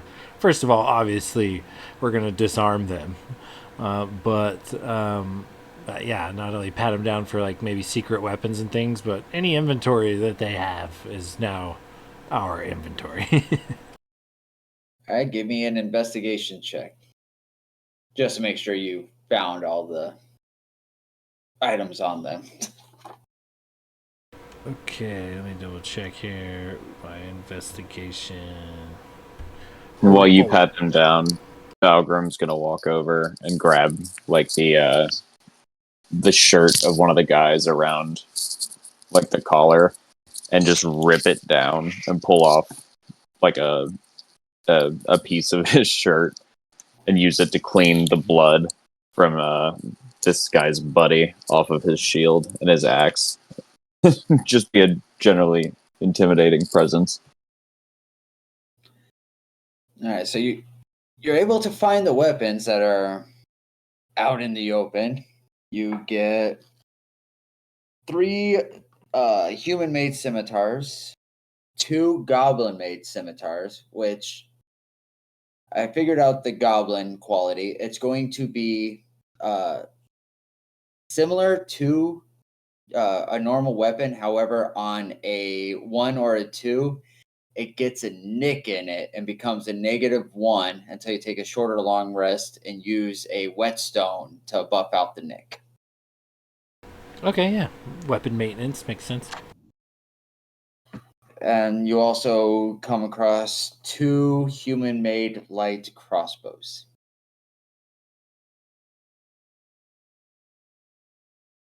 But you only got those items because they were sprawled out on the ground in front of you. Okay, noted. As long as our captives are no longer armed, I guess I'm satisfied.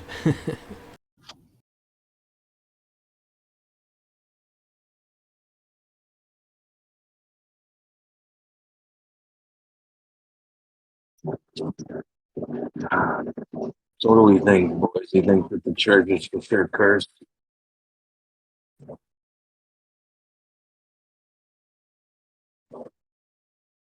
Well, that's 3 people who came into contact with it and 3 people who are now sick. Well, I mean, sounds like it's really just karma. Shouldn't have been in here stealing shit to begin with. Just kind of staring down at these bandits. Did So did I was about to say, who's got the dagger that we took from the lady dwarf? I keep forgetting her name. I do. I specifically made a point not to touch it and made her like drop it into my backpack. Knowing that Slim has it, can I does he look good? Does he look okay? Since he never touched it, but he still technically has it on him. Give me a medicine check.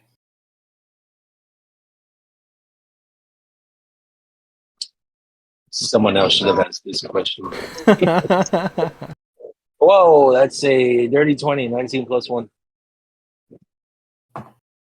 He looks like what you assume an ASMR looks like. He looks weird to you because you don't really see many of them, but that's about the only unique feature. Now, Bulgrim, hear me out. Because I'm not much of a scientist. I'm not much of a thinker. But what if we take that there dagger that we got from the lady dwarf and we stab one of these bandits with it just to see what happens? Well, I'd imagine you could put quite a few marks on him before he bleeds out, and that'll give him plenty of time to think about any more information that might be prevalent. What we're doing here. But I just thought that would mean we have to touch the dagger, and we don't know if coming into contact with it is what's making it sick. Slim slides up to Call and is like, "Oh no! This is a great idea." And he opens his backpack and gestures for him to reach in and grab the dagger. Do you have like a cloth or something I can like act as a barrier between my hand and the dagger. Yeah, give me just a second. And I set the bag down and I walk over to one of the captive bandits and cut off a piece of their clothing. And then I hand it to Call. And then I reopen the bag and gesture for him to grab the dagger. Call's gonna hand it to his brother, who was 100% down to do that. No, so Call will take the ripped clothing and grab the dagger. Does anything happen? So you reach down with the cloth and you pull out a dagger, and Call is now holding a dagger. It's a fancy +1 dagger. Oh, does anything happen? Do I look weird? Am I getting the blue veins? Do I look cool though?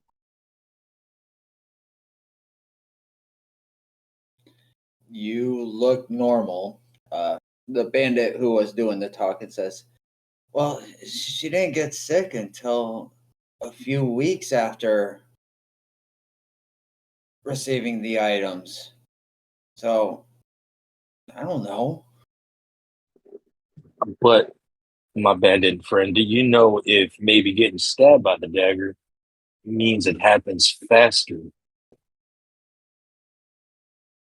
I've never seen that dagger. When Kalna brought the stuff, she didn't give her a dagger. Call's gonna walk up and like poke him in the shoulder with the dagger.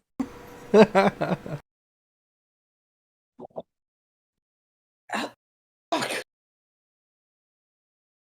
Ow! But you see no physical change, minus now starting to bleed from the shoulder. Okay, so it's not instantaneous, but maybe it takes more stabs. Should I keep poking him, or are we satisfied? Wait, did you guys get what you came for?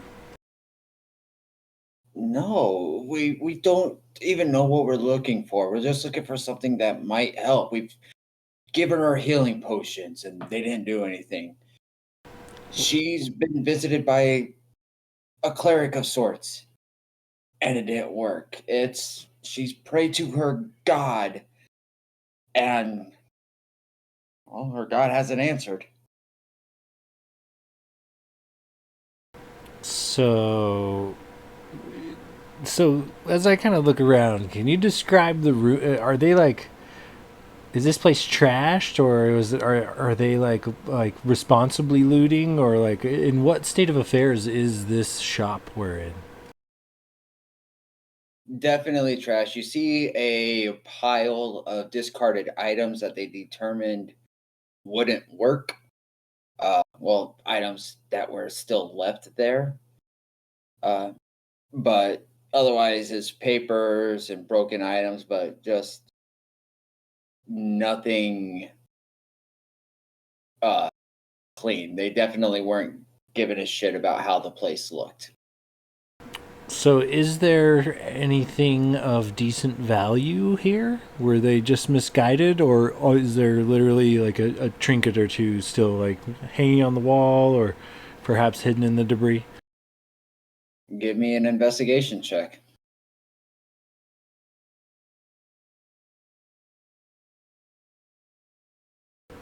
19. So you go looking, and for the most part, it's a lot of trash within the shop. There is a closed door in the back, about middle of the wall. But you do find a pile of stuff, and there's some nice looking equipment there. You don't know what they are, but it definitely looks like good items that just as wouldn't fit what they were looking for. Oh. There's a pouch, there's a buckler shield with a face on it, there's a pole, there's what looks to be a wand, and a staff.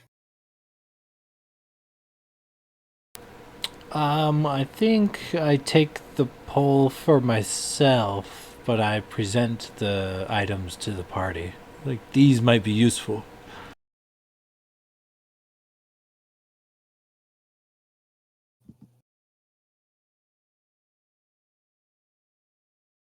Could you run through that list of items again?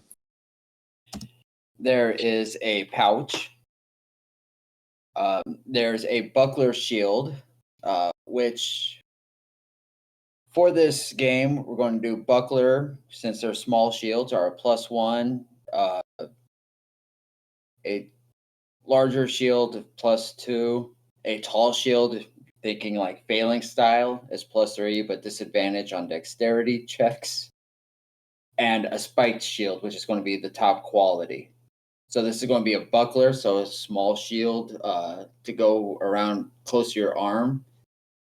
And there's a face on it. There's what appears to be a wand, as well as a staff. If no one's opposed, I think I'm not sure what kind of fighter Alec had in mind, but probably grab that shield for Kai, and then if no one wants it, if anyone wants it, they can have it. But just so he can have it if he decides to use it. I've already got my own shield. You might as well give it to him. Maybe next time he won't get hit so fucking much.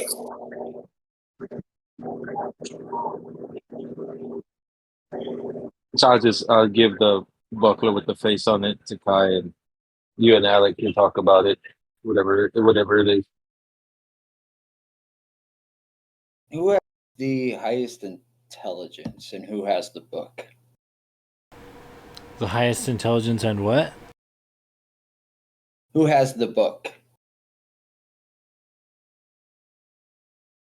The inventory book. I think I'm the one who grabbed the book, but I would have handed off to whoever because I for sure do not have the highest intelligence. I would say maybe Slim. I mean, we were investigating the book. We were comparing the inventory from the list I had and whatnot. But Yeah, I'd say Slim would be good because you pretty much all have the same intelligence minus 1 or 2, but you have a high wisdom. So you look in the book and kind of look at the items, and she wrote down what they were in detail. So you realize that the pole that you grabbed is the pole of collapsing, 10-foot pole, and it uses an action work to speak a command word, and it will cause the pole to collapse into a 1 foot long rod. The weight doesn't change, and then you can speak a different command word, and it reverts back to a pole. So you can easily store it away and pull it back out to use as a pole when needed. and it's a 10-foot pole when it's fully extended.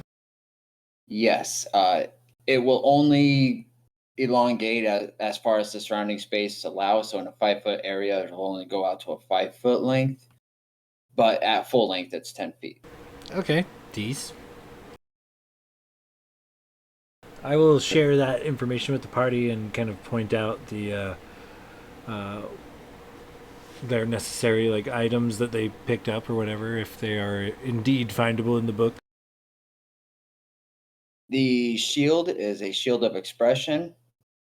As a bonus action, you could change the facial expression on the shield. So you can make it look angry, you can make it look happy.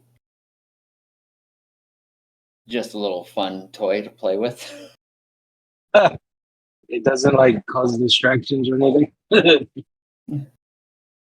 No, but you might be able to use it for more of an intimidation. Make it look pissed off and make it look disappointed. Like, my shield is disappointed, just like your dad would. Yeah. Every time you kill somebody, the face shifts to pure ecstasy. Every time somebody comes to strike it, it turns into like their mom or something, you know. So they're like, yeah, sad. The pouch is Heward's Handy Spice Pouch. It appears empty and has 10 charges. While holding the pouch, you can use an action to expend one of its charges, speak the name of any non magical food seasoning, such as salt, pepper, saffron, and cilantro, and remove a pinch of the desired seasoning. And it's enough to season a single meal. It regains 1d6 plus 4 expended charges daily. Oh, that's dope. Hubert's handy what now? Keywords handy spice pouch. Hubert. The wand is the Wand of Scowls. And what that one does is it has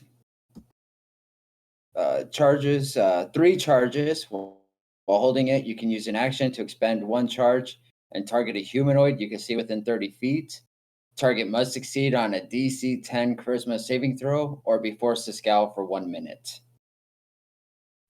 Regains all expended charges daily at dawn, and after the last charge, you have to roll a d20 on a 1.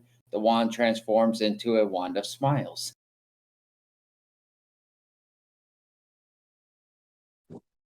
And then the staff is the Staff of Adornment. And that one is if you place an object weighing no more than 1 pound, such as a shard of crystal, an egg, or a stone, above the tip of the staff while holding it, the object floats an inch from the staff's tip and remains there until it is removed or until the staff is no longer in your possession. The staff can have up to 3 such objects floating over its tip at any given time. While holding the staff, you can make 1 or more of the objects slowly spin or turn in place. Are you able to drop the language of those in chat? Yeah, I can, and they're all found book 2. But these were the items that just weren't stolen originally because, they're interesting, but they're not really, they're fun for parties more so than combat. So if no one wants that spice pouch, I can make a mean cilantro and lime mini taco.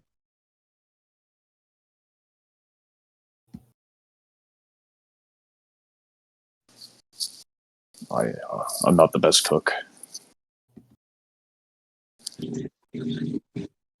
Call will grab the pouch and just kind of like sniff it, see if like he wants to like not pull anything out, but like think of cinnamon in the pouch just to see if he can like get the whiff of it. All right, so you say cinnamon and reach in and you pull out and you got a pinch of cinnamon in your fingers. Oh, we could possibly use this to torture somebody too. He's gonna go to the bandits. He's like, "Do you have any more information?" And flick like cinnamon on his nose to make him sneeze. That's all I know, man. I didn't even want to do this stuff. I was forced to. All I know is Kolna stole some items from here. She gave them to her sister. The Lord started getting sick, desperate for an answer. Told us to come here since this is where it came from and see what we could find. I don't even know where the owner is. Nobody had seen Kaylin for a bit. She only opens this shop when she feels like it, so who the hell knows? What's on the other side of the door? I don't know. We haven't been back there yet, which is why the door is closed. I think we should make them go first. And I'm gonna be like, "Are you lying to me, boy?" And I'll put some more cinnamon under his nose and make him. And he sneezes in your face and yeah, no. Have you ever heard of the cinnamon spoon challenge, boy? Just get a spoonful of cinnamon and make him try to swallow it.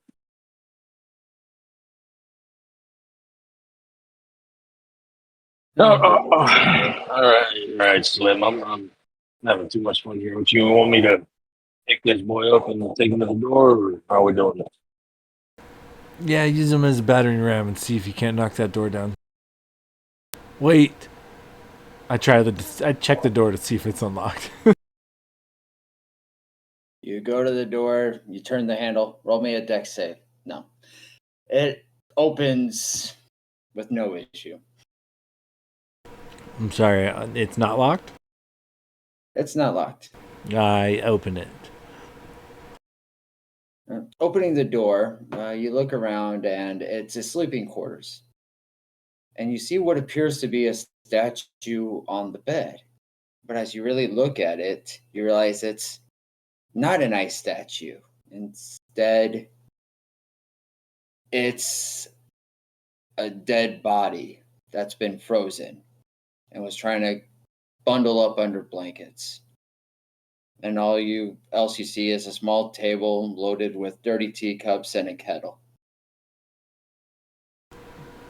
A third victim? Question mark. The storekeeper also perished of this fuckery disease, perhaps? Can I try to, I guess, assume the identity of this person?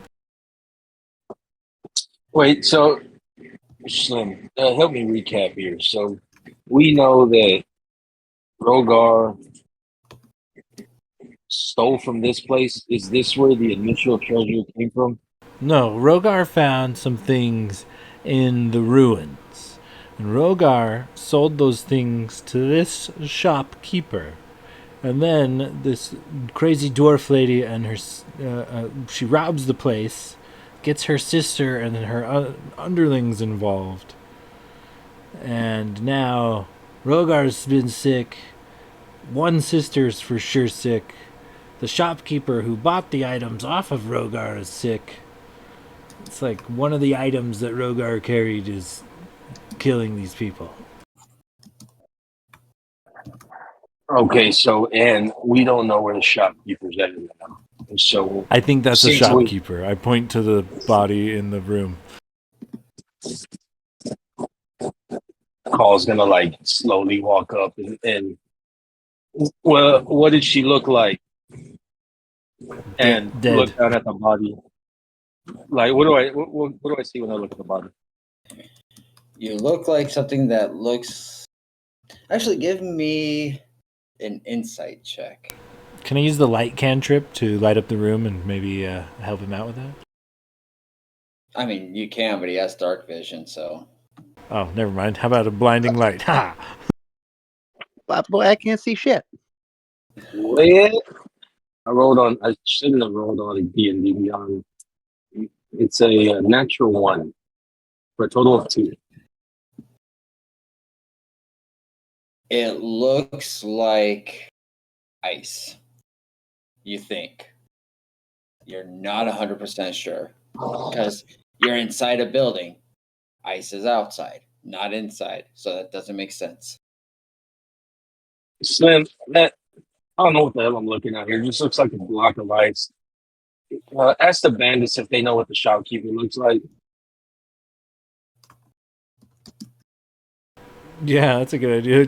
Have them drag the bandits over and see if they can't identify this shopkeeper. All right, so you pull up one of the bandits and throw him in the room. They look down. Oh God, is that what's going to happen to Nalora? Yeah, that's Caitlin Tessarion. No wonder this door hasn't opened since she got robbed. She's dead.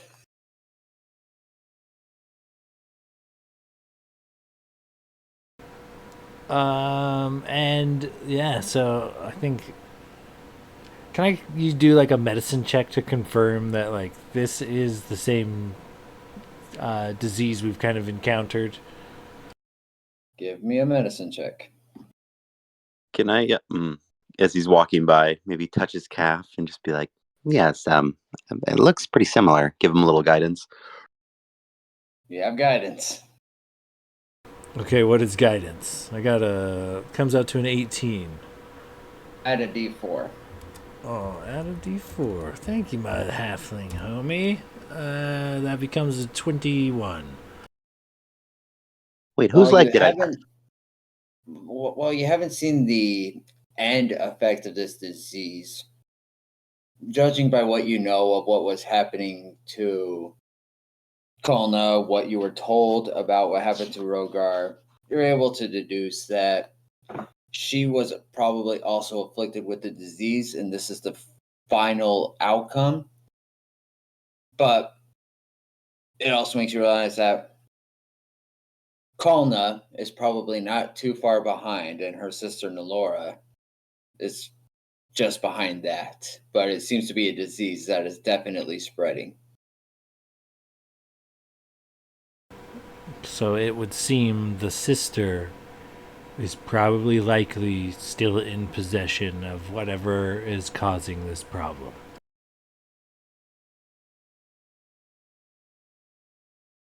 That's my official guess. I assume we should maybe seek her quarters out. I believe Winston procured directions. I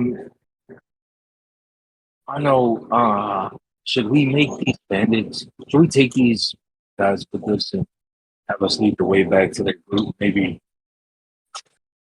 they'd be more open to talking to us if we spared some of their people. I figured we'd just let Balgam crush their heads together, but yeah. Or I guess we could turn them in. I don't know. See if there's maybe a finder's fee for scumbags from the local guard. Did we ever get the guards' attention? I We'll shouted, certainly but get their nobody came. attention now. I couldn't hear. What was that? I shouted, but no one came. Well, with my background, I do have proficiency with a war gong. Could I use like a war gong to like step outside the door and just fucking ring it? Are you somehow carrying a war gong? Could it be a mini war gong? Damn it! No, I don't. I probably don't have a full size war gong on me. Wait, this is a shop of curiosities. Balgrim looks around, and do I see a war gong? Can I use my shield as a war gong? You It's a stretch, I know. Let's go with a performance check to see if you're able to hit it to get a gong sound and not just a thud. With my -1, this should be nice. All right. Because that would be annoying if every time a sword hit your shield it went gong.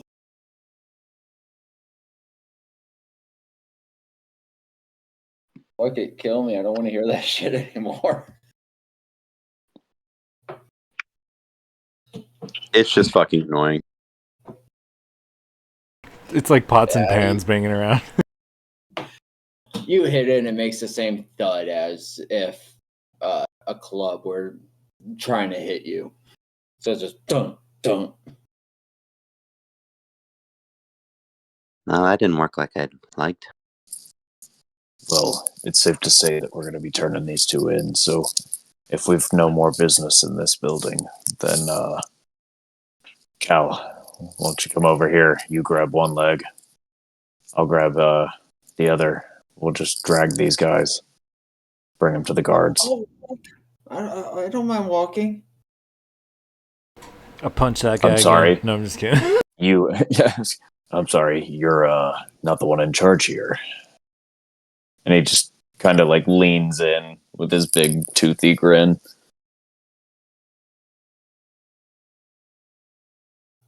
Okay, you're the boss. Before we take off, I want to just kind of go through the room where this shopkeep is, her personal quarters or whatever. If there's any, drawers or perhaps trunks or chests or wardrobes, I want to kind of toss the whole lot of it, really. I want to make sure we're not leaving any items on the list we have here with this lady. You go through her room and you look, and minus just some common clothes and the tea kettle and cups as she was trying to warm herself up. There's nothing of value or interest in the room. Bummer. I will kind of, try to leave it as I found it, be as respectful as possible, and then make my way out.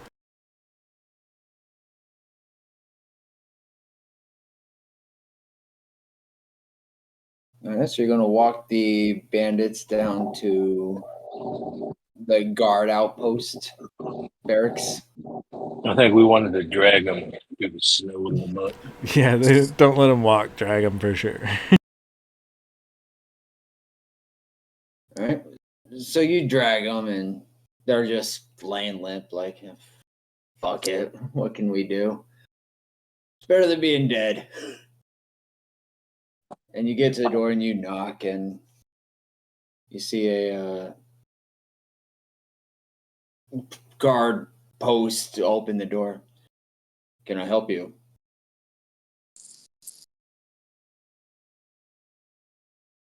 Yeah, we may have we were hired by the mayor. We're with the threat protection company. We're doing our investigation, and we came across these gentlemen. Y'all might be interested ransacking the shop over there.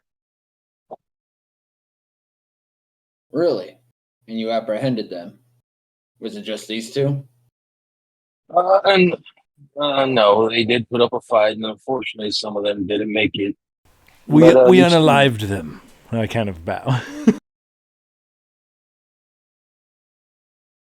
You see him kind of poke out in the door and he's talking to somebody. Hey, go wake up Guy and Gal and head over to Tessarion's Curiosities. Apparently there's some dead bodies there. Figure out what happened. And he looks down at the two you dragged. Did you two, were you robbing it? Yeah, well, we weren't robbing, but we did break in and we were hunting, and yeah, we're bad. All right, thank you for your help in this. We'll let the mayor know. And they pick up the two bandits and bring them inside the barracks. Excellent. We'll have to negotiate more of a reward with the mayor next time we see him.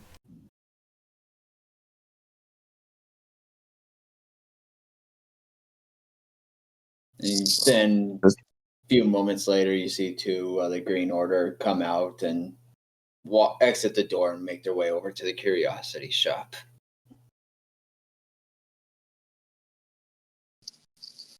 Well, gentlemen, it looks like that's in good hands, but we've got a few other problems now.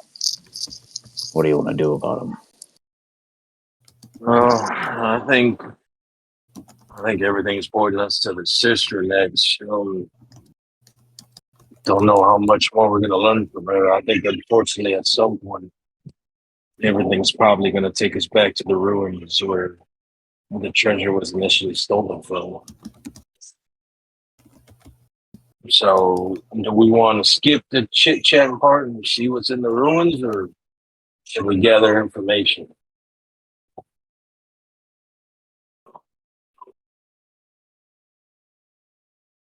You did learn that Old Hopper Cavern is nearby-ish. It's just a couple miles outside town.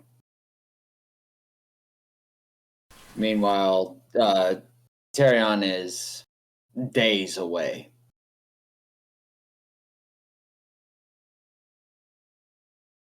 So how far is the Dwarvish sisters, like, did they say she had a cottage on the outside of town or something like that? No, Nalora is in Old Hopper's Cavern, which is where the bandits' hideout is, and it's just a few miles outside town. Oh, so that's where the sister is residing then. Yes, that's where they hang out, and where the sister is. Where Rogar went to Sarion is further north into a frozen tundra desert So that's why it's a much longer travel, probably 2 weeks by land, a week by water, few hours if you could figure out how to get a Boeing 737 in the air or made. Next side quest. No. Yeah, I think we should at least go to this lady's cave, her hideout. We've eliminated a substantial amount of her guards. Shit, we turned in the guys before we asked them about their lair. We could have squeezed them for some more info on how many we're talking here. Well, I mean, the good thing about the bandits being out of the way now is that, I mean, we're walking in there. They don't necessarily know that we're friend or foe. I mean, so maybe they're open to some visitors. You don't need to be hostile. Maybe, yeah, or we could just bluff our way in. Like, we know that she's sick. Maybe we tell them we got a little something for it and see how far that could get us. Provided they're like outnumbering us or anything, we could just, crack some heads together. Gestures towards Balgrim. Did we find? Do we know the direction of this hideout? If not, Call's going to start confidently walking in the direction. I think Winston is the one who got the directions. I believe Kalna might have told you. If not, we'll just say the bandits did because they were being very forthcoming. Hopefully the system turns them around.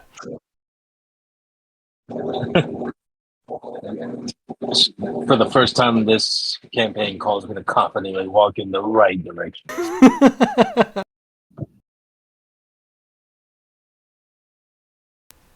Yeah, Slim will follow.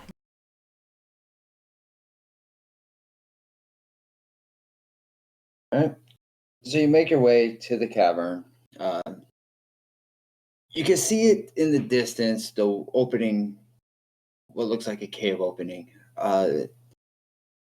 You do see a small, narrow chimney with smoke coming out of it. Too small for any person to climb into. And there seems to be no guards posted or anything, just a wide open cave as though it were left unattended. And I do believe that's where we will call tonight's session so that it doesn't get too late for our East Coast friends. All right. That is much Yeah, appreciated, sir. We're at 4 weeks of this current story left because I thought we were going to get further. No worries. I could use a little time away from the DM chair for the time being while I square everything else away. Peek behind the screen, though. Anytime Anthony said some weird shit in the previous campaign about oh yeah, we do that all the time at in my where I'm from or whatever,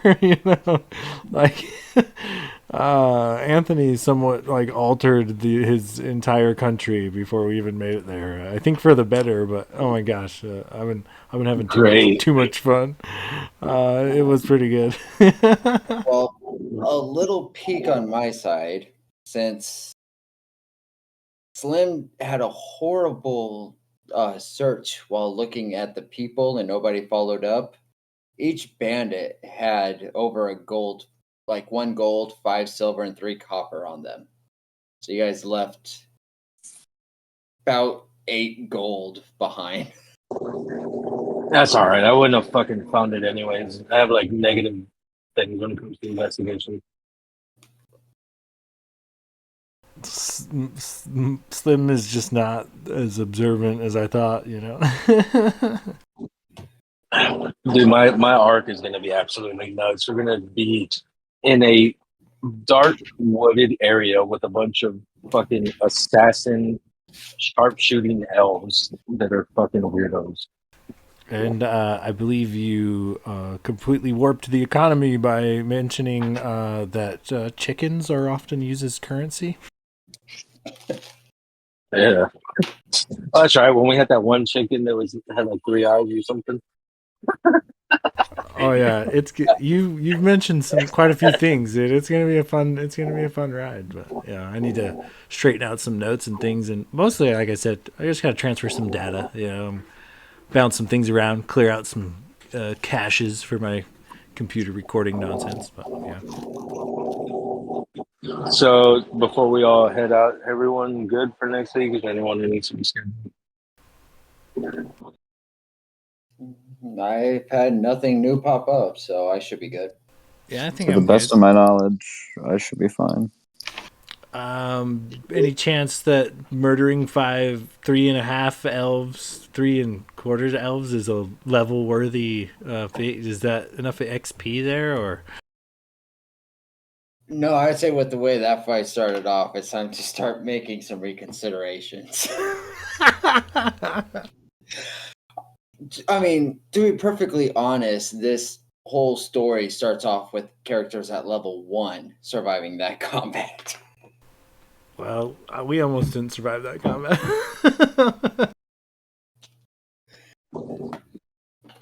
If I hadn't switched dice, who knows how it would have gone. I have one that wouldn't get below 19 until like saves and stuff. And then the other ones were like, yeah, 5 is as good as we'll do. I'm like, come on, can I get like a barely hit or barely miss just to keep it exciting? It's brutal or it's slapstick. You were rolling 22s and threes at level 2. That's crazy. You rolled Sean several don't crit even roll that ones. high.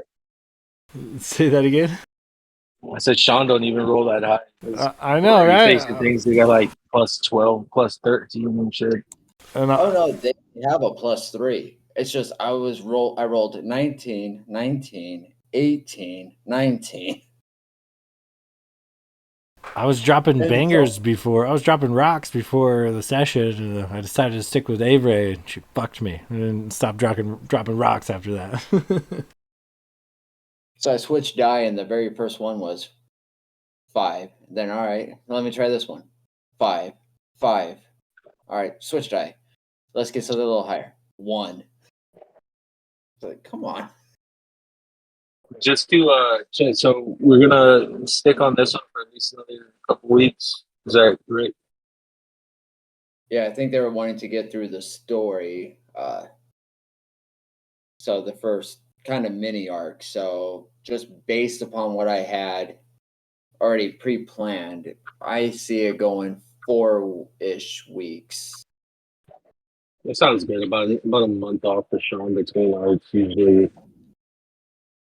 works for him since it's so, especially since my arc's probably gonna be bananas. Dude, it's gonna be bananas. I'm already kind of giggling. Like anytime I get to fuck with stuff like the Fae, it gets fucking crazy. Yeah, you go from dark and demented with Shadowfell to a bright, cheery, freaking cartoon world that'll kill you even worse. It's still dark and demented. There's just flowers and clowns. No.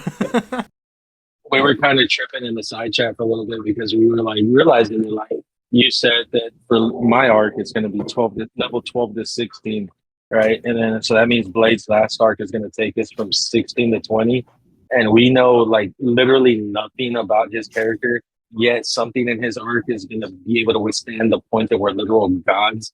I'm like, Blade, who the fuck are you, dude? That's bold of you to assume you all are going to live that long. Well, Gladiator won't be there for sure. If we're just going by the It's Glader's final resting place or something. like, to be fair, he shouldn't be here as it is. He almost died in the lava room. He almost died in this last fight. All right, it's ridiculous. Yeah, Alec just has no luck in their young levels. Like you almost got to start him off at level 5 just for him to survive. There you go. Next campaign. Alec is level 5. Everybody else is level 1. Still die first.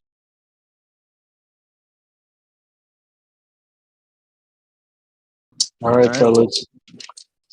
Have a good night. Yeah, guys, take it easy. Keep in touch. We'll do Definitely. this again. Chris, thanks again, man. Always fun.